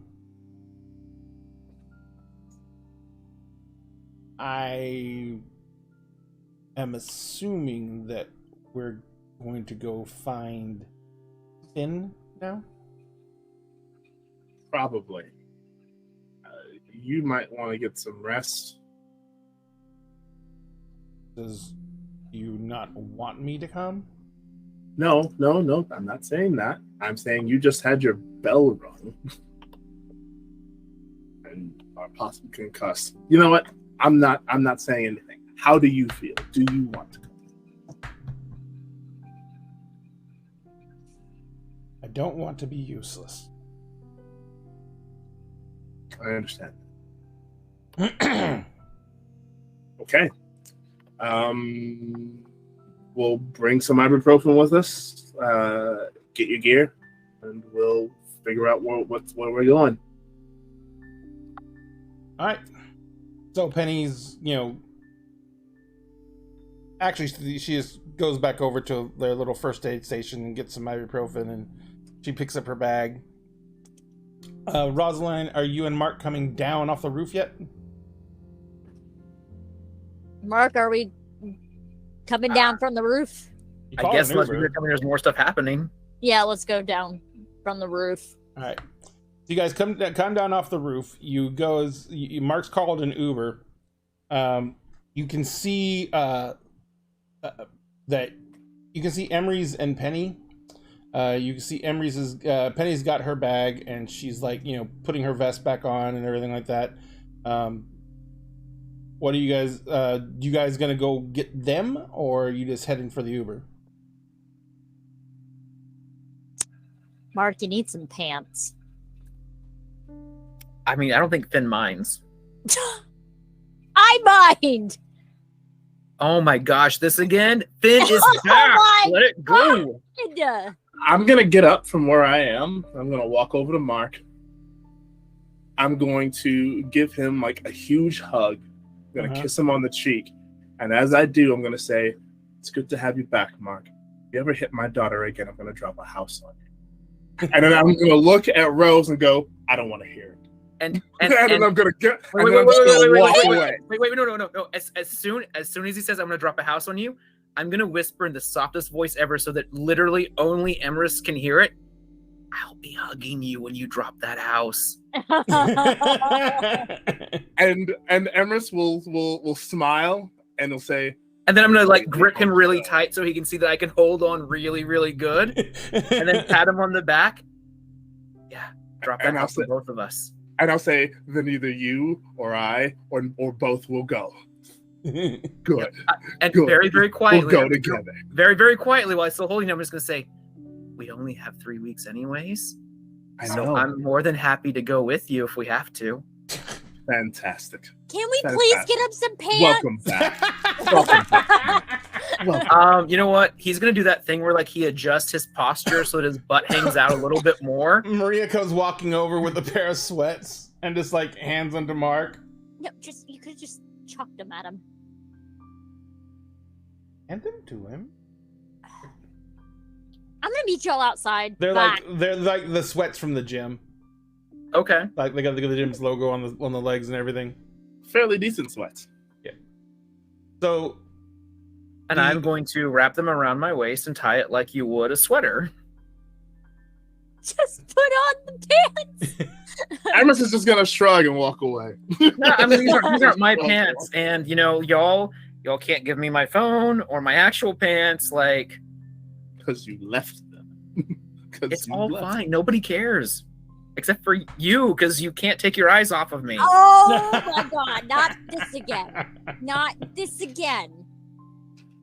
Just put on some pants. I am very uncomfortable. My eyes are up here. I am looking at you in the eyes, Mark, Then how would you know I'm not wearing pants? because I'm short. But you said you were looking at my eyes, which I have are to up look here. up. I have to look up. Penny says, "Are we leaving any?" We're leaving. Let's go outside where they deal with this. No, grab no, my no, no, staff no, no, and no, go. no. You're not leaving me. No, no, no. We Oh, are you going outside coming together. then? You're We're coming all then. going outside together. You should. Yes. We should go then. We should go then. I'm As- just gonna start walking.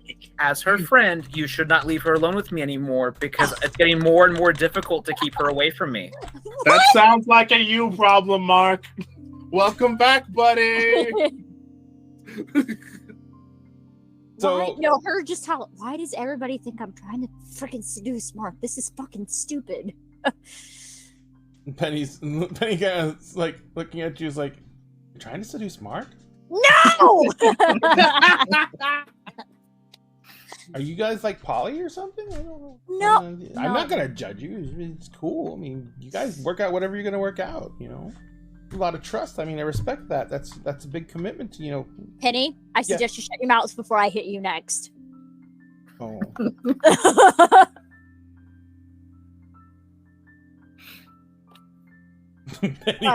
Penny's kind of sitting sitting in the Uber, and she's kind of like just grinning and sitting there. Well, half grinning, half of her face is all swollen up. Yeah. So you guys pile into the Uber. It's a nice big black Escalade because Mark paid for a black. So you guys start heading across the bridge. Mark, I'm assuming you give it. Where we're going. Yeah, I'm gonna kind of keep pinging, but we're originally gonna tell him to go like in a direction but off at an angle so that I can get a better read on whether we should be moving left or right and kind of keep correcting directions from there. So you begin climbing up into San Francisco proper from the bridge. You're going almost due east, climbing up the hills into San Francisco proper, which means you're driving south. Sorry, not east. And as you're moving into town, the line is varying, very slowly. It started out going right across the bridge, which is going due east, and it went south, so you kind of like did a right-hand turn, and you've been following the road, and then you went over a couple more blocks, which means you're getting closer to the water and going downhill a little bit. But then it kind of like locked in a straight line on the street. You kept on driving, and all of a sudden, you was in the opposite direction. Okay. I'm gonna double check read this thing real quick. What is Finn's current emotional state? Unconscious. Thanks. Appreciated. He's actually... All right, Unconscious. Wait. He's actually very upset. He's very worried, but it's very muddled. Okay. So Ray, I can track it as we travel. So it's like it's in real time tracking. Yeah. So did it like hop, like almost like it went through one of those ferry gates? No, like literally, you're driving down the street and it's pointing like going down the street, and all of a sudden, it just was going directly back the way you came. Oh, stop! Just tell the guy stop. Guy pulls over. Yeah. The Everybody car? out. Yep. Out of the I car. assume we're here. I'm gonna just go ahead and tell him like you can mark the trip complete now if you want or whatever. We're done for now. Thank you. The guy says, Thanks, guys. Have a great day." Yeah, thanks for driving us around so we could sightsee. Hey, he puts out his card. "Steve, if you ever need a ride." Okay, thank you, Steve. Like, smiles, takes off. He doesn't get a bunch of money off you, so don't care. Now that we're outside Uh-huh. and it's obvious Penny is coming with us, You're on the street. This is an area of mainly all those brownstones stacked up beside each other. This is a very, very hilly portion of, well, all of San Francisco is hilly, but this is like the extreme version of hills where like each house has a basement and, you know, there's drop-offs on each level. And so it's like very, very steep. You're at near the top of the hill.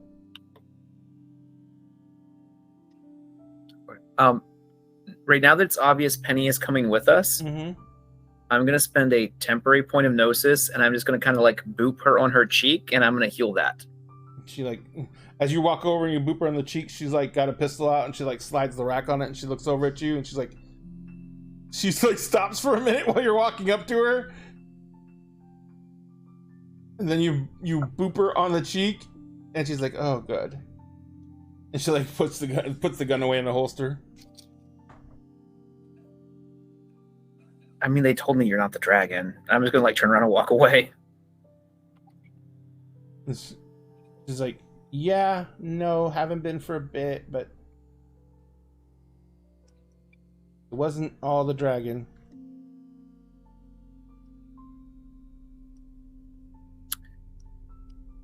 He's not going to disagree with that. All right, start leading them in the direction from here. All right, so you're walking back up the street. You get to pretty much the top of the hill, and it tells you, it points to him, right? Yeah, it basically tells me which direction to go to get to him. So, As you're walking up the hill, up, down, left, yeah, right. you have to go down. Like it's below us. Yes. And the further up the hill, the more it points straight down. Okay. Anybody know how to get under here? It's down.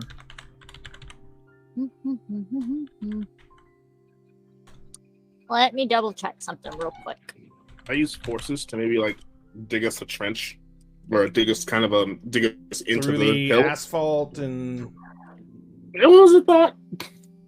there I are. thought we were up like a grassy hill. No. You're on a street. You're on a street. Hill. Gotcha. So you're Then never and mind. actually you're there are like manholes. That's what I was gonna look for. Yeah. There are manholes you could go down into the sewage systems. I mean, you kind of, someone mentioned someone of where they because they knew where he was being held, but I don't Yeah. remember who had that. Huh? Rose had it, and so did Penny.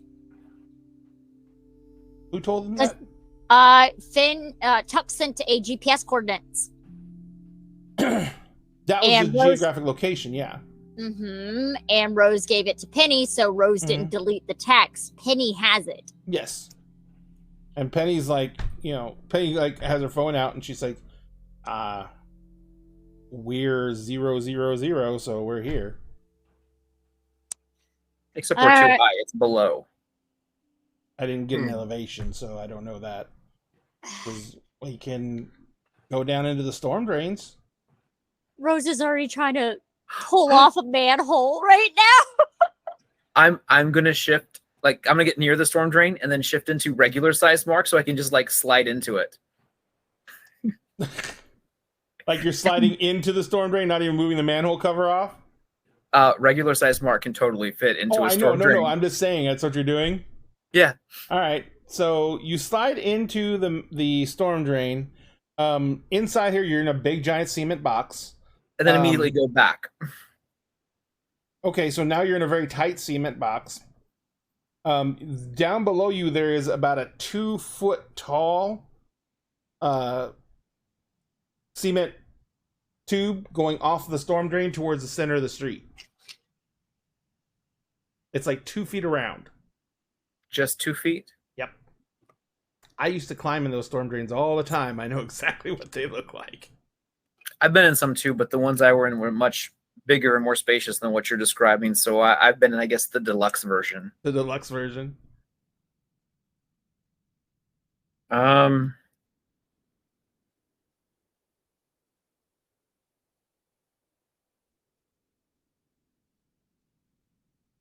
I'm not getting through that 2-foot thing. I guess go back to regular size mark and climb out. All right. And then shift back. All right, well, that's a no-go. It's only 2 feet around down there. And Penny says, the man. well, give me a sec. And she pulls out her phone. She's like going through stuff like that. She says,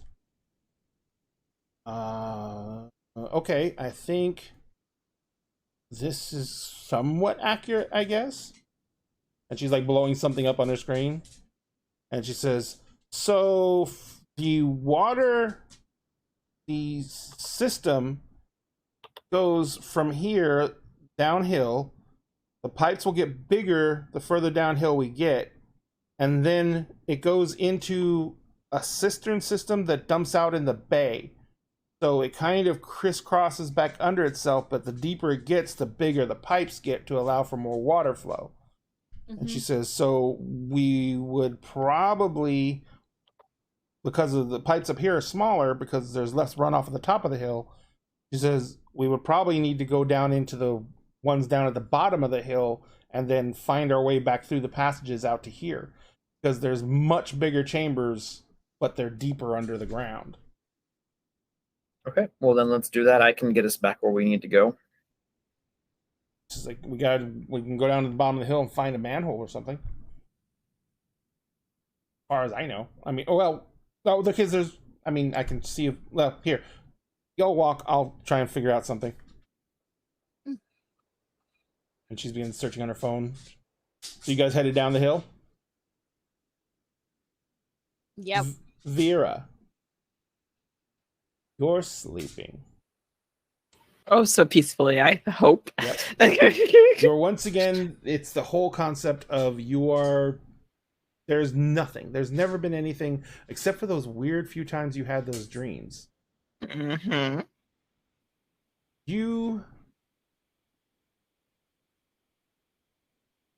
Your consciousness comes to the surface. Your body is still completely, without any ability to move. You feel it. It's like you come conscious in a corpse. But in your mind, you hear your father's voice. And you hear him say,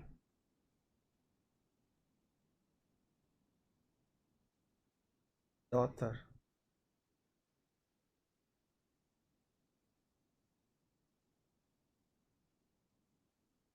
I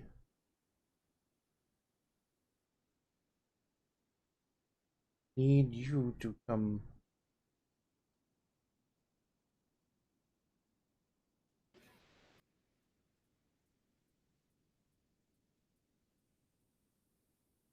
I don't have a home. You belong with me. You are part of me. I gave of myself to create you.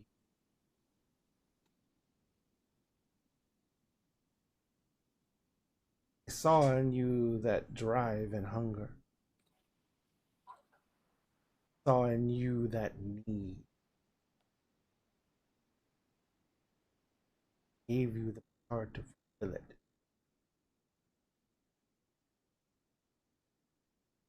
You have the will, strength to live through the century.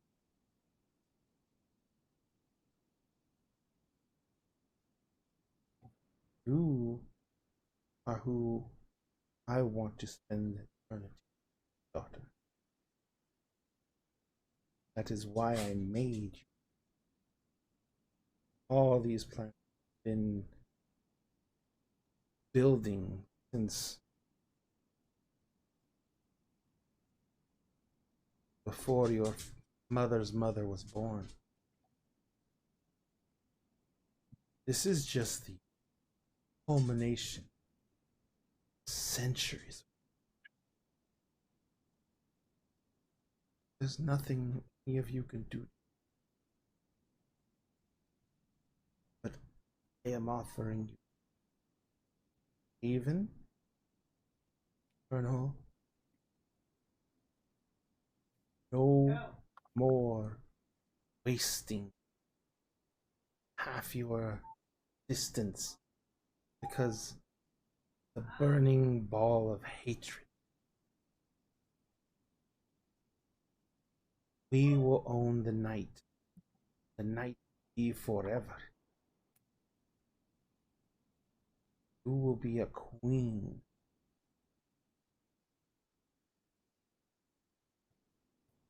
You want any of your friends? We will bring them. We have everything we could need.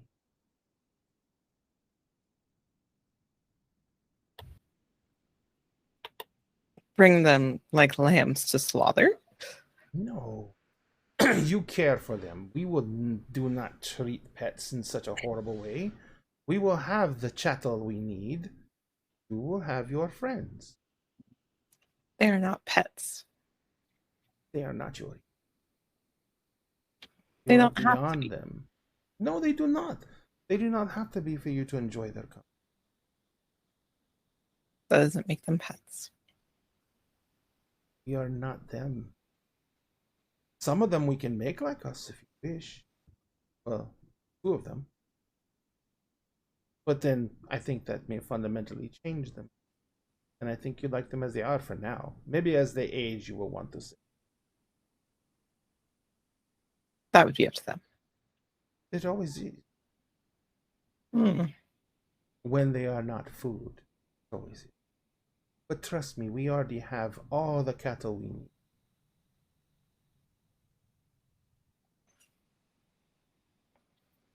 We have plenty of breeding stock. They will not run us out. We have more than enough sustenance. We have thought of most contingency, and we are ready for eternity. You have thought of most contingencies, and yet you complain of how much humanity you left in me. Do not So you complain of didn't. it. So you didn't plan for contingencies. Don't complain of the I left in. I wonder if it was the best thing for you. You This is- worry. I worry as any father would worry for how he raised his child. I worry that I did not do as well by you as I could. I loved you. I loved your compassion. Through you, I could see things that I have not seen in centuries. Tenderness, concern, openness, trust. And yet it wasn't enough.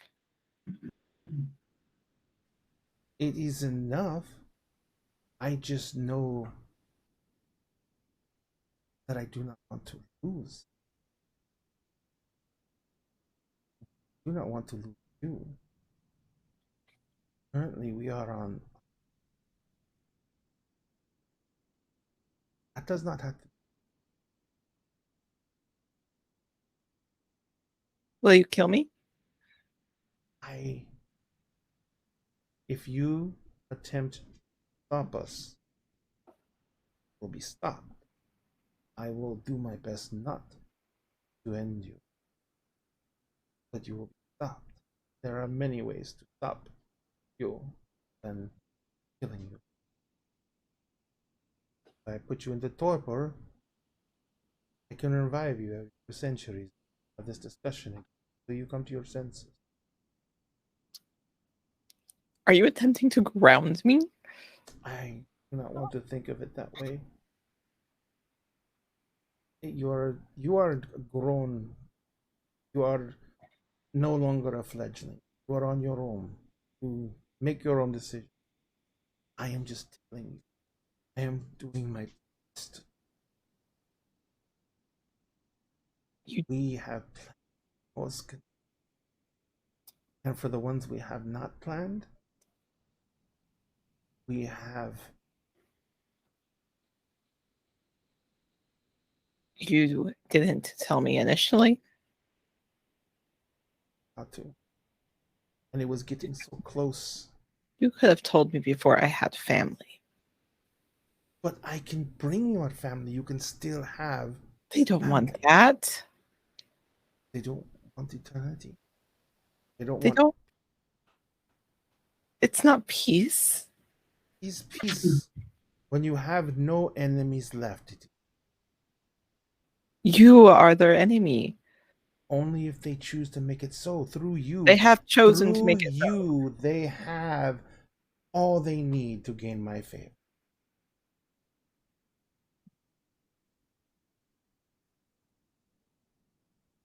And through us, through the society, Nihog, have the chance at eternity. You had the chance to talk to me about this well before now. I only had a century. That was barely a blink. With everything that had to be prepared, everything that had to be done. You could have told me. I could have shocked you with it. I could have thrown it at you. I could have I did everything I could to try and hint to it. But you were very occupied. You are young. You are barely over a century old. And you are my father, and I would have listened to you well before now. These are excuses to make yourself feel better. No, they're excuses. They're not excuses. They are my failures, daughter. I only hear excuses. It's not an excuse. It is an admission that I failed. I'm not one for confessions anymore. I am, daughter. I'm trying to tell you that I'm trying to save you.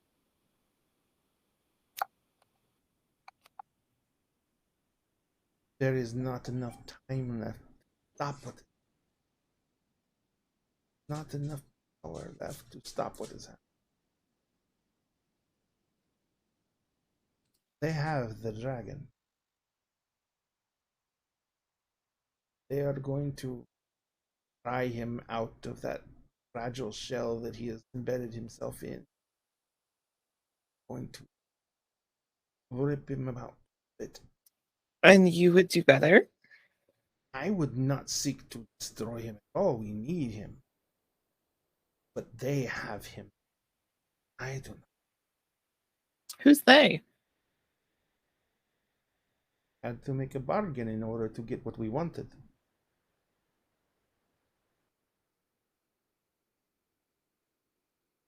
In order to restructure reality. We had to tear down the existing, put new rules in place that would favor us.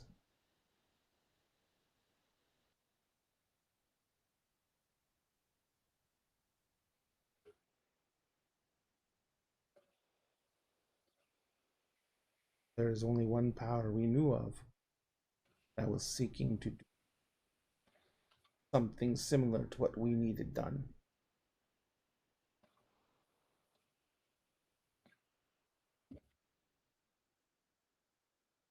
Is he safe? He is safe until the sun leaves the sky, and then they will begin. You keep saying they as if you're not a part of it. I am not a part of this. As I said, had we been able to capture the dragon, we would have had a different path to, one that involved more control on our part. Now, we are going to do what we can. Oh no, I should say. We are going to do what we planned. We are going to stick to the plan that we made, which guaranteed our return. So you don't have him. I do not. So who has him? I can't wake up, and it'll be night by the time that I can be able to tell my friends.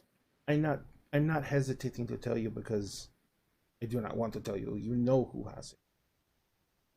I just want to hear you say it. The Nafandi. And the nothing. Thank you. And if your friends are hunting for them, they will probably find them.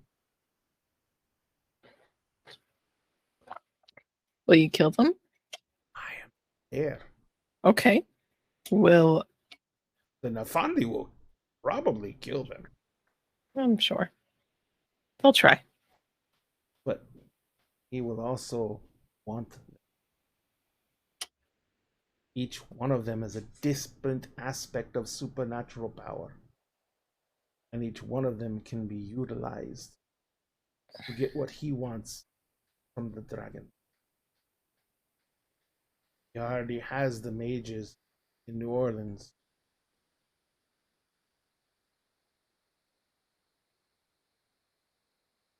You think that's a natural storm? No, I never thought it was. We know.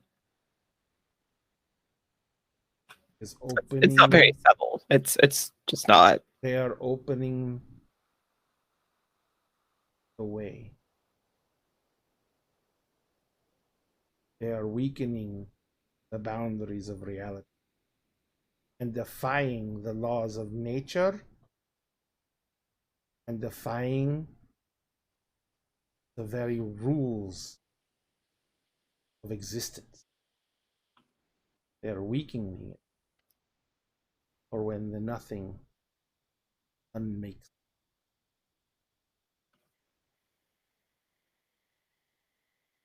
Is happening though.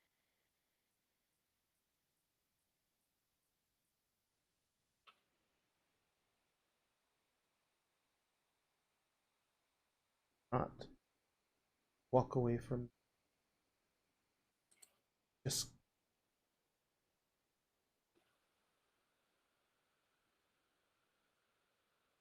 come and talk. I understand the passion you have, not the compassion. Sorry. And the passion. Understand the hunger and the want. I want you to have that. Know you need them. You can talk them into it together. I don't want to convince them. There is nothing else. That or nothing. More literally than I've ever meant that word before. It's not my choice to make for them. I know, Data, but you must remember one thing. You cannot remember nothing. I know. If they're taken, they're gone.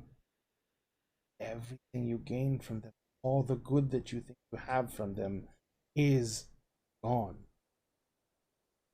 It never happened.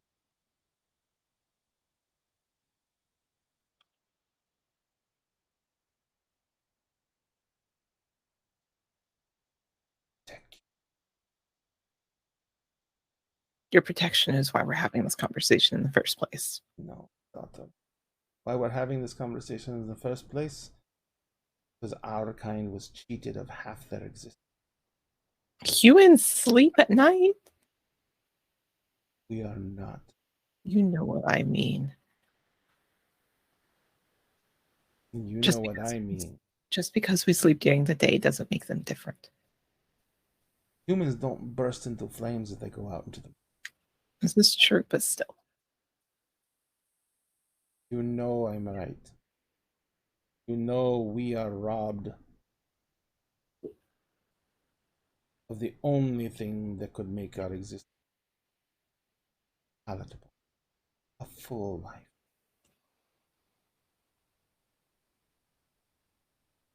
I just want that. You want that.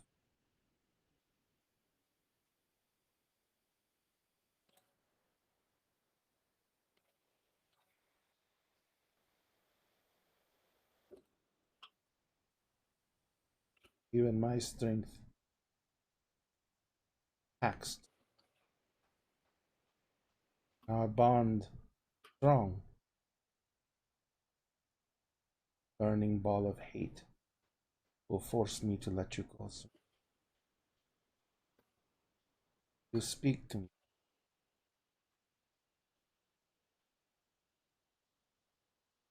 If I I will- meet you, will you speak to me?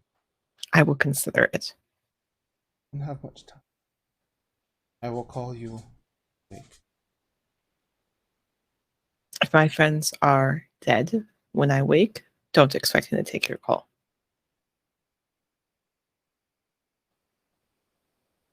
If your friends are dead, it's because they do not heed the warning. If my friends are dead, it's because they are all that is good I in will humanity. send someone to warn them all.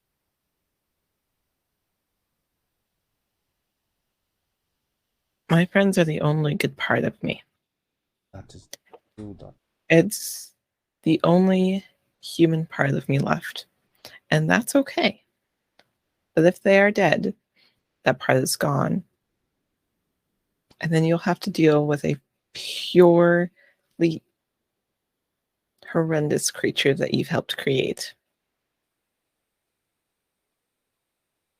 I would not seek that for you. I thought that's what I wanted you, like me. But you have taught me over the course of a century that you can exist without making the sacrifices I. It was my vanity that I could let you be as you were, expect you to by my side through because you loved me.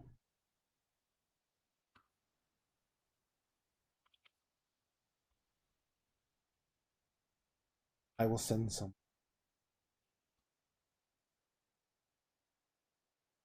Is there anything you can give me to tell them that will make them understand that this person is there too? I guess it depends on who you send. I will be sending a ghoul to use the blood to come.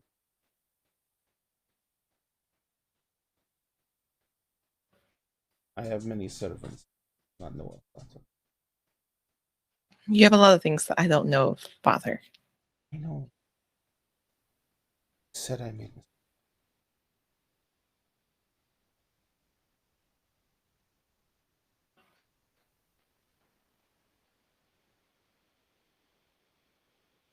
process that I'm willing to save all of you. Just as long as you let me save you.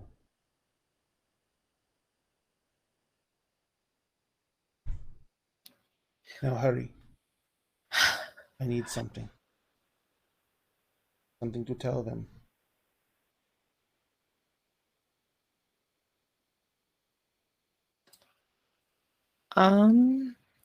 This is Ivy thinking of who in the party would know something specific.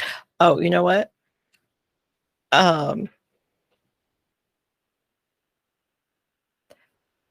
Should be able to kind of sigh. Tell Emery's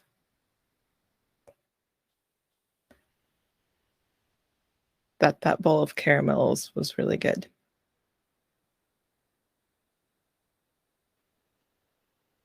You will understand this? He will. I'm sending now. I think I know where they would be. If I wake up and they are dead, you will witness the monster you helped create. No matter what you are.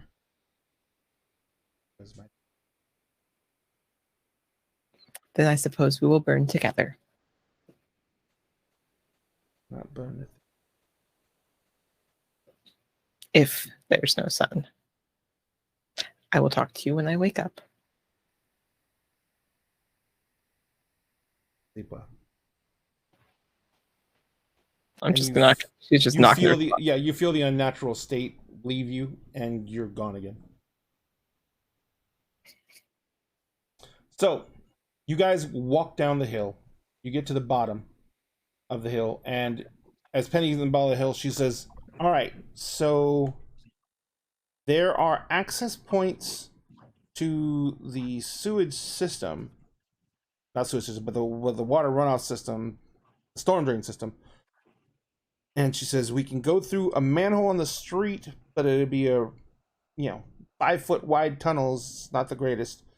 She says, but if we go down this block, there is a pumping station that will give us access to the first main cistern room, and then we'll be in those basically giant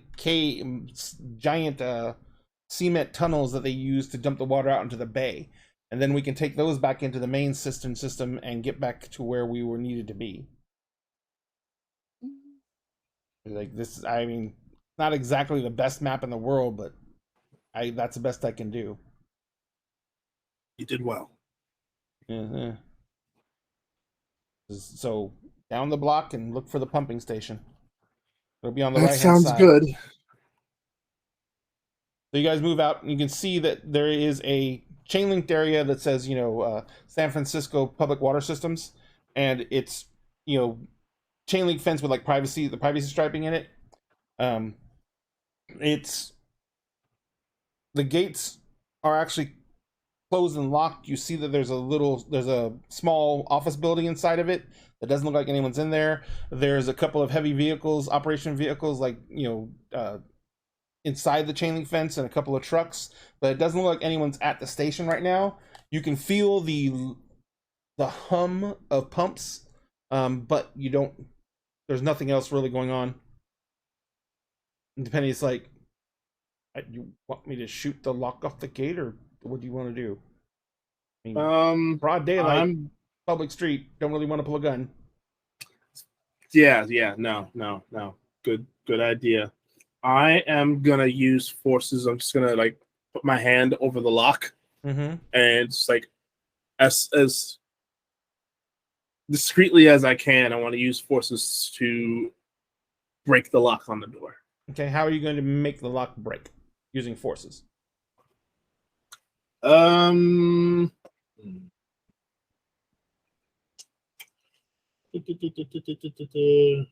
no real. No. You don't have to use an existing road. You can come up with one yourself. You just pretty much, I'm going to for all intents and purposes, concentrate like a ball of force around wherever the lock is, and just try and telekinetically just either like bend it to the point of breaking or crush it to the point of breaking. Okay. What other spheres do you have? Forces? I have forces. I've got time, and I've got forces, time, prime. Those are the ones that I have more than one in, and I have one in spirit, one in matter, one in mind, and one in correspondence. Aha. Matter, correspondence, forces. You can use those 3 because you have what, almost 4 in forces, right? I have 4 in forces. Yeah. This is a lock. There are tumblers. You can roll the tumblers and then use correspondence to make them line up and unlock the lock. You don't even have to break it. Cool. Then I will do that. All right. So the biggest problem you're going to have to overcome is that because you're kind of in the middle of urban central, it's it's going to be a 9. Oof. Okay. All right. Yeah, you can like spend quintessence. You can utilize a foci to lower it.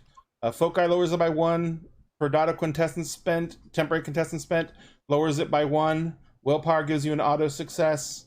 I know you have fetishes on you, but I don't know. And all you have to do is be able to use one of your spheres with a fetish to be able to apply it. So like if you have a fetish that does forces, then you could be apply the reduction of 1 to the thing from that. If you have a fetish that does correspondence, then you can use that, and then you could get -2. But the fetishes have to be set to the spheres you're using. That's why you always see mages with shit all over them. Right. So my wand is pretty much a forces wand. Okay. So I could use that. Mm-hmm. The glasses that I have, they would generally be used to like see energy, so that would be forces as well. Okay. So I will put the glasses on, take out the wand, and like focus on the lock on the door. So that reduces it by 2, which makes it a 7.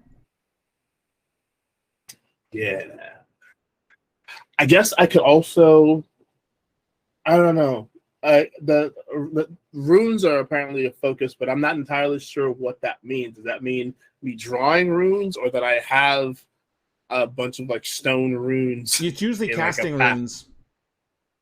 Okay. And those, you have to kind of decide which foci they're related to. That could be related to, you could utilize those for time, for correspondence. What else? Okay.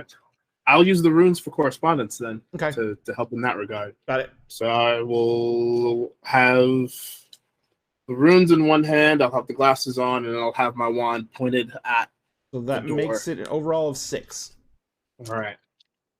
And a Ricky roll, please. Ricky roll. I got a kick out of that. The thing changes a rete to Europe. Nice. So that's 1, 2, 3, 4 successes, no failures. Excellent. All right, so you have no problems.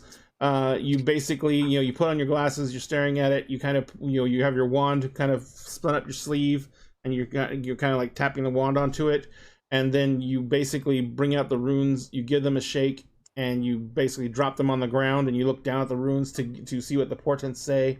And as you channel all those foci, you basically feel the locks tumbling, and it happens very, very quickly. The lock just pops open. And because you didn't do anything vulgar like breaking the lock, and you used actual natural occurrences within the lock, it causes no paradox. Fantastic. So you basically get the lock to open. You pick up your rune stones, and you get you pull the lock off, get the chain undone, head into the gate. You guys see that there is in the office building. You guys walk into the little office building, and Penny says, "Okay, so there is going to be a staircase, off the pumping room that will take us down to the cistern room below, or off the pumping control room that'll take us down to the cistern room below." And she says, "And from there, we just basically, I guess Mark's gonna lead us from there because we have to go in whatever direction we're headed She says, I can try and keep us going in the right direction with the map, but from here the map gets really shitty because it's all different depths and levels, and there's tons of pages, and it's all just old scanned paper maps. Mm-hmm. And how's your how are your bars on your phone? Here, fine. When we get deeper into the dirt, probably not too good. I had a feeling. Oh, we're getting raided. We'll have- Ice cream salad raided us. Ice cream guys. salad! All right. Let's go into the depths. So you guys are headed into the office. Penny kind of leads you back through the office area, which has basically a couple of desks, and looks like there's a bunch of maps posted up on the wall. And then she goes back into the back portion of the office area, and there is a large banks of electronic equipment, monitoring stations. There's all kinds of pump pressure reading gauges and everything like that. And there is, at the back of the station, there is a large green metal door that is closed, and you can feel that the thrumming for the pumps is much more present in this room, and you can feel it through the feet, under your feet. As you go into that area, Penny opens the door, and there is a staircase going down, and you can feel the dampness in the air below you. The metal stairs go down. There is one single like yellow light on the side of the wall, and it goes down to a cement landing, and you can see that there is a large room down below you that's full of water. And the water seems to be gently moving, but it's kind of like, have a nice night, thank you for the raid. But the water's moving through there very quickly. As you walk down the stairs, you can see that there are 4 separate tunnels that lead into this room, and they all dump into one large area. Only one of the tunnels has any decent amount of water flowing through it. And it is the one that is coming from, pretty much you'd have to guess, the north. There is the one to the south is got, which would be the direction you wanted to go because it take you back the way you came. The one to the south looks like it's got like mildew in it and stuff like that, but it doesn't look like it has any. It has like a trickle of water through it. There's not much water coming through that one at all. And so basically, there's metal gangplanks that go into each one of these cisterns, and they go along the walls, but you can't see very far into any of them because they're all sloping up and going uphill. And below you can see that there is, like I said, a huge cement cistern below you that's full of water, and the water seems to be flowing to the east, which would be towards the bay. So you guys are kind of sitting there in this huge room. You can hear pumps going, and you can feel the thrum of pumps in the air, and you can smell a combination of like mildew and just water, but only thing you can hear is the rush of water. It's loud. What's the light situation like in there? That one stupid yellow light. Okay. And I am going to... because that's why you can't see further down the cisterns. Not only do they slope up, but there's no lights that way. Okay. I'm going to bring my staff, the top of my staff, towards me. I'm going to touch it with my left hand. I'm going to take a breath into it and make the runes and carvings along the top of the staff start to glow to emit some more light for us. Right before you do that, Penny just goes and hits you on the shoulder. Flashlight. Or we could use that, yeah. Because the universe doesn't try and kill you when you use it as a flashlight. Yeah, sure. Yeah, you're right. But that's okay. I know you wanted to be Gandalf. It's true. I mean, it's a cool move, right? It's a cool move. But the problem is, someday we only have one person here tall enough to be a hobbit. Excuse you? Penny's like, Excuse you. she turns around, looks at you, she's like, can't hit me, half my face is swollen there. Her face is no longer swollen. I think, remember? Oh, That's a rats. flat out lie. She kind of looks at you and says, what? We don't have any dwarves or elves. You don't have though, any hairy so- feet, though. You have very Yeah, I'm nice not feet. buying you painting supplies for a while, and then she just gets Like, I've got you, kiddo. Okay, so what are we doing? Mark? Mark, lead the Which way. I'm just Yeah, leading the sure. way. You're leading us. Yeah, you need to go down the south. You need to go up the south cistern, the south channel. All right. So you Director go order. across the middle walkways, and you start following the middle walkway that goes up into the cistern. After about 50 feet, there's like no real light to be had. But from the lights in the flashlight, you can see that roughly about every 50 feet or so, there is a large, like 10-foot cisterns, tunnels that come off of it and dump into the main channel. The metal gangplank keeps on going up and along the side. When you get about, you probably think you walk for like a good half mile through this tunnel. You get to a point where, Mark, the pointer is slowly going off to the right, and now it's pointing across the way. So you're gonna have to like get off the metal walkway and cross over to the other side.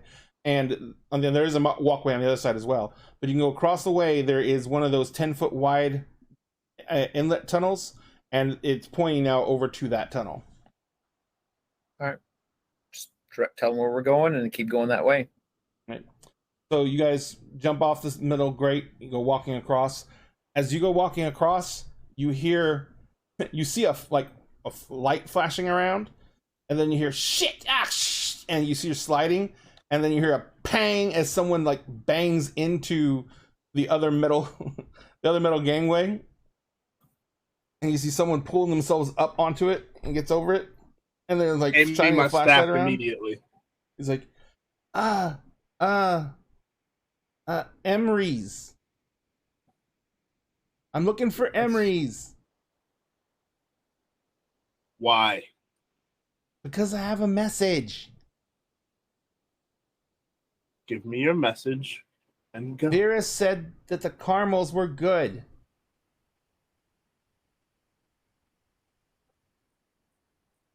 Who are Something you like and why that. would Vera tell you that? She didn't. My boss did. To tell you that I am here to tell you guys that if you keep on going where you're trying to get to right now, you're going to be destroyed. Mm. And By who's your who? boss? Well, Vera's dad. Mm. The one that Right. tried to kill me last night. Got it. Yeah. I didn't get told any of that shit. I have to Okay. come down here no matter what. But Whether you were told it or not, it's true. hold on. No, I'm not Who's gonna lying. I'm not. destroy us? Hold on. Who's gonna There destroy us? is okay. What I gotta get. These are a lot of words I've never really heard before. So I'm a fucking accountant. Pencil pushers. Right. Okay. Okay. So Go on. hang on. I'm trying to remember. There is a Nefan. A Bondi? I think that's what he said. And it has an army of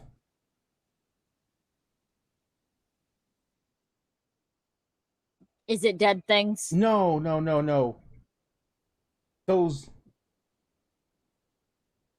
The something spiral about things? yeah. What are those? Spiral dancers. Yes, that sounded so fucking weird. Okay, so he has those, Okay. and because it has some guy, it knows you're coming. Mm. Yeah, but how many times have I had a showdown with this motherfucker now, Emery's? Like 2? So I don't So know. this will be our third. This will is be our- wait. I have only one thing left. If you guys wait until nightfall. Then my boss said because he wants to keep his daughter, I didn't even know he had a daughter, his daughter safe, and he doesn't want the Nafandi guy to have a dragon. I don't know what the fuck that's about. That he will help you get the dragon back. I mean, Sweetheart, you don't get paid enough, do you? I don't. I actually get paid quite a lot, but I was the only person available apparently. So You obviously don't get paid enough if you're in a sewer right now telling us about all these things for a boss that you didn't even know he had a daughter. I handle his finances, and he gives me. I've gotten really much healthier since I've known him. I had aren't you? I was sick. Mm-hmm. Got it. And that he gave me a serum and I got better. You owe him. Got you. Yeah, I'm not leaving the sewer without my fiance, so I'm a go. Like, yeah, I'm about ready to tell I'm not this here guy to to stop go you. fuck himself. I'm not here to do anything. I'm just here to deliver the message. Are you guys satisfied that I've delivered a message? You have successfully delivered your message. Can I pass and get the fuck out of here? Yeah, no, not yet. I have a question for you. Okay, go ahead. I'm not fighting. I'm not resisting. Ask me what you want. I'll tell you anything. He made you permanently better, or it's like one of those things where like you were indebted to him to continue to get the treatment to keep you well. So after he gave me the serum, I went about a month without, just doing his bookkeeping and everything like that. And then I started getting sick again. And he told me he didn't know if the serum would do it all the first time or not, or if it would I would have to take in the serum forever or what. So every time I start to get sick again, he gives me the serum and I get better. It seems to last a couple of months. Okay.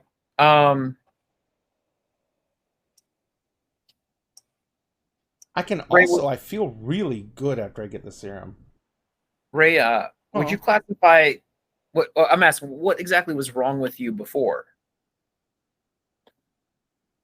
I had an autoimmune disorder.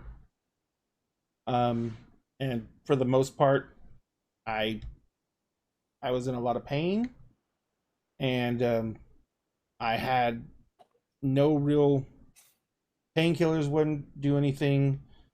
My nerves were just getting stripped, and I was just in pain all the time. I'm gonna just like put my hand on top of his head, and I'm gonna go ahead and I'm gonna drop 2 points of gnosis, and I'm gonna go ahead and fix him for good, because I don't think that he should have to be indebted to somebody, because that sounds really messed up. So that's a manipulation plus medicine Zach, roll. Do you get to know if they're actually sick before you do that? No, I mean, because currently he isn't sick. yeah, but if he had his autoimmune disorder, I'm actually fixing the autoimmune disorder. So it may not be a problem now, but like the actual autoimmune disorder would be fixed permanently. It wouldn't come back, period. You're right. It makes sense. So manipulation plus medicine, difficulty 8. I haven't used the dice roller in forever because I haven't had to roll any dice in like 7 games. Well, you stop rolling dice usually when going to Hirano. Yeah. When your dice pools are all cut in half. Yeah. You usually just are like, I'll just fail the roll. There we go. I'm like, where's my link to the dice roller? All right. What did I say? It was medicine plus what? Manipulation plus. Wait. Manipulation plus medicine. Manipulation plus medicine. Yep. So that is.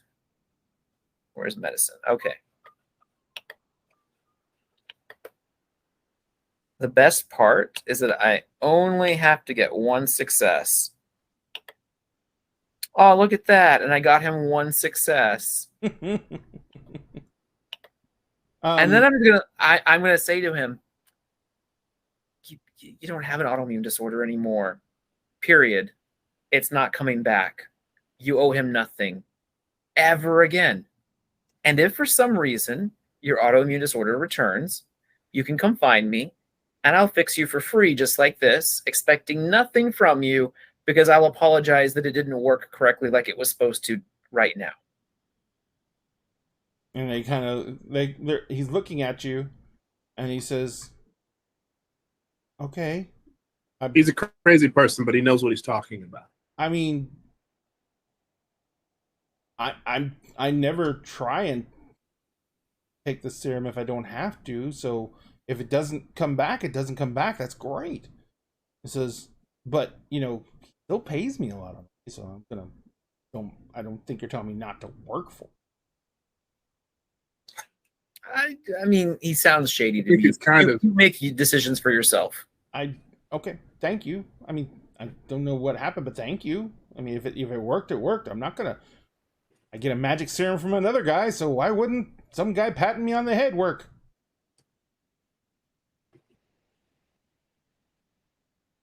This fucking world's crazy. Can I go? Yes, it is. Yeah, I mean, I just wanted to help you. Thank you. To him, you patted him on top of the head. He doesn't know what the fuck's going on. Yeah, well, So yeah, he like gets on the gangplank and he starts walking back towards the cistern room. Now I'll turn back to everyone. Wasn't that nice? Please, Dad sent us a warning and wants to help. I don't think he wants to help. Let's go this way. Yeah. Let's go. I don't trust. Well, I mean, with the exception of Vera, I don't trust a vampire as far as I could throw them, which is actually pretty far. And the next one I find, I think I'm going to show you how far I can throw. I would love to see that. Yeah. Let's go fight in a Fondi. For the third For time. the third time. Should I attack first like I did the other 2 times? It feels like the third time. Feels like the very third time. So God, I'm getting it is tired a of good fighting place this to guy. wrap for the evening, as our little band of merry executioners is wandering through the San Francisco Underdark in order to kill an evil demonic mage who may or may not have a very unnatural fixation with Rosalind. So Ray, you spelled rescuer. You said rescuers wrong. You yes, mispronounced I did. rescuers. I did, and I almost did it on purpose. Yeah. Ladies and gentlemen, thank you so much for joining us tonight. Thank you so much for the Dry Steam Sandwich Raiders who came in and the ones who stick around. We hope you enjoyed it. This is Emerald Sanctums. This is our World of Darkness Orphans campaign. We play it every Tuesday nights. Next week is going to be the last game before Gen Con, and we look forward to seeing some of you Dice Cream Sandwich folks at Gen Con. And we are going to be taking this actually is one of the few games we're not going to be taking off from, I don't think. Because we're going to be Tuesday nights. We're leaving on Wednesday to go up there, and then I'm coming back on Sunday, but I'm only taking Monday off work, so we should be not missing an Emerald Sanctums game in that entire thing. Yeah. Unless any of you guys let me know you need more time, so then just let me know about that offline. I'm taking Monday off too, so yeah. Yeah. So, ladies and gentlemen, dinner and a game, we always try and make things interesting. Let's go ahead and say thank you to the people in this wonderful group that help make this story happen. Emery's is played by Sphinx Akasha. Sphinx, where can people find you on the massive, massive interwebs? Well, you can find me on TikTok, where I am Circle DM. You can find me just about everywhere else, social media-wise, as Sphinx Akasha. You can also find me on Tuesdays and Wednesdays right here with Dinner and a Game, playing, of course, Emerald Sanctums on Tuesdays, and then Kingdoms of Mist, which is our D&D 5e homebrew, on Wednesdays. Also DM'd by Ray. On every other Friday, you can find me with the Initiatives and Intrigues streaming channel with the Alex Bomb streaming channel playing Initiatives and Intrigues, where I play Bajra Kumar. It's like I said, it's been a long 2 days week. I play Bajra Kumar in that one. But that's every other Fridays, and the Fridays where I'm not doing that, I'm with the ADH Adventures streaming channel, running my own campaign, Agents of the Circle. We're getting ready to do the next episode will be after Gen Con, where we will be on our season finale, the end of the heist mapping, and some preludes to what's coming in season 5, which will start in September.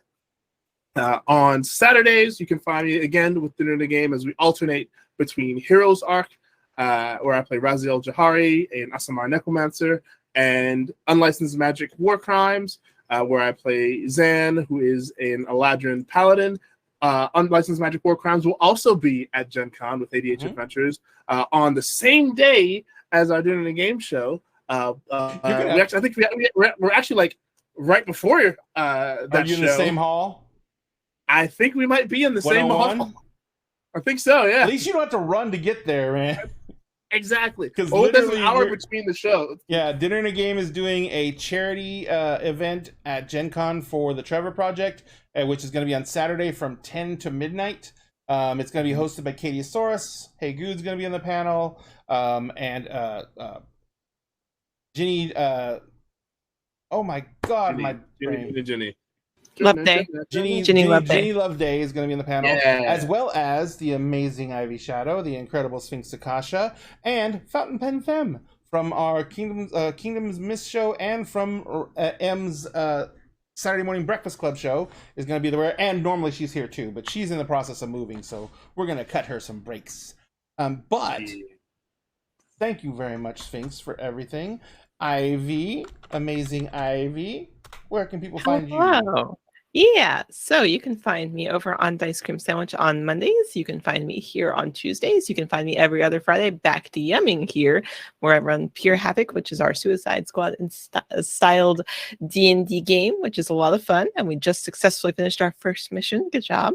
And yeah, it'll get very interesting from here. So, and then in the future, you can also probably find me running a mini campaign over on Dice Cream. Yay! Nice. Excellent. Thank you so much, Ivy. Hi. So Where you can can people find find me under Star Shard Stories on TikTok, Instagram, and some iteration of it on Twitter. You can find me here Tuesdays for Emerald Sanctums, every other Thursday on Turn to Page 394 for Star Wars 5e campaign that I run. Fridays, every other Friday, you can find me on Vampiric Touch ENT for Exalted, the Volition of Onyx and Gold. And then right afterwards, you can find me on the Figment Collective for Arcadia by Day. Saturday mornings, you can find me here emceeing Monster Hearts, our breakfast club. We are starting season 2. Yes, we are. And I am not dead. Yay! No. And then Sunday, you can find me on the Figment Collective for our Sabbat Vampire the Masquerade Chronicle main by night. And then starting in September, you'll find me back here on Monday nights running a Changeling the Lost game. She doesn't play enough games. I don't. He doesn't. He doesn't. And Jonathan is one of the original Daggers. He was with us in 2018 when we started out as a podcast. Jonathan, unlike the rest of us attention whores, is smart enough to stay off social media. So, Jonathan, thank you very much for being here. Thank you for being Mark. I hope you're okay with Mark coming back, and it's going to be interesting to see the way everything that Mark went through affects his Markism. Yeah. And everyone, if you want to find Dinner and a Game socials, you can find them in our link tree. Remember, we do contests just about everywhere. Right now, we have every single show, we do a giveaway during the show for raffle tickets. Those raffle tickets are for a miniature we give away every single month, which is currently this month is the Avatar of Orcus from Loot Studios. This is a 3D printed mini that we give raffle tickets away for. If you're a subscriber, you get 2 tickets. If you're a follower, you get 1 ticket. We do it randomly during our shows for 20 minutes. You can get raffle tickets by putting a keyword into chat, and then we will give that away on M's show on Saturday morning on the 30th. And the last night you can get tickets is our Crossing the Veil, isn't it? That's the Firefly show. Let me double check. My brain just went on my ear. Yes, this Friday, our Firefly show is the last night you can get tickets. We're going to be giving it away on the 30th, which is M's show in the morning. And so we encourage you to be at every show you can because that's the best way to get tickets. It happens randomly during the show. And also, if you do follow us here, you're also automatically entered to win this, which is the D&D course set of books we're giving away. We hit 1,000 followers here on Twitch. We're at 897. This is the special edition set, which has the foil printed covers, which means they're shiny, they're sparkly, they look different than the normal covers, and you get the GM screen and the slipcase to put on your bookshelf with. And we're giving that away when we hit 1,000 here on Twitch. And finally, if you help us with this one, we will be so grateful because we're trying to get to 1,000 on TikTok, and it has been the most grueling ordeal we've ever experienced. We're giving away this 3D printed tower when we do it. We are at 972 followers on TikTok right now. The link is in our social media. If you could get us to 1,000, we will give this away. This is a 4-story tall, 11-inch tall, 9-inch wide, 3D printed tower that each level comes off individually. There's staircases to get from level to level. The front door opens and closes. There's a hatch in the roof that opens and closes. It has staircases, like I said, to get every level. But every single level also breaks down to individual pieces, which you can store everything in a high-top shoebox. We'll be giving this away when we hit 1,000 followers on TikTok. Links are in the social media. Help us out if you can. If you don't want to, perfectly fine. We love you anyway. At Dinner Game, we always save you a seat at the table, and we are going to take this table and we're going to go smash it into someone else's face. I have a logistical question. Logistical nightmare. Question. This might seem pedantic as fuck, but I don't care. So when you say it'll fit into a high top shoebox, do you mean like a high top Reebok shoebox or a high top Converse shoebox? Because those are very different boxes. Probably a Reebok. The Converse might be a little small. They're small, yeah. Yeah, the Converse ones are smaller, so it might be more of a Reebok shoebox. Because I want it to have enough room to fit, so we'll go with Reebok. Cool. So I just wanted to make the clarification. Gotcha, no problem. So we're gonna go ahead and throw a raid out to someone else. Does anyone in the lovely cast have any preferences tonight? Can we go see my husband get traumatized? You want to go see? You want to go see Sam gonna cry? Yeah, because Okay. I think his character's mom's gonna die tonight, so it's fine. We're gonna go just to watch someone's mom die. Gonna ladies cry and about gentlemen. He's gonna cry about it. That's what's gonna happen. We're gonna go raid 80H Adventurers. They are doing their season finale for their Turning Point show. Their game master is wonderful at traumatizing them. If you have never been on a raid before, we're gonna take this audience. We're gonna go jump into their audience. Let them know the Dinner and a Game sent you. Give them a follow if you can. It's the biggest serotonin boost that any creator can get to see someone give them follows for the stuff they're creating. They're excellent gamers. They're wonderful people. We love them. We love you. We're going to let you go see them. And remember, please be careful. Please be safe. Wear a mask. Social distance. We're going to Gen Con and we're terrified because we don't know what to expect because the new strain is out there. I am literally going to be getting like a shit ton of masks. I bought 3 new masks to go with all of my costumes. You think I'm not masking up? Yeah.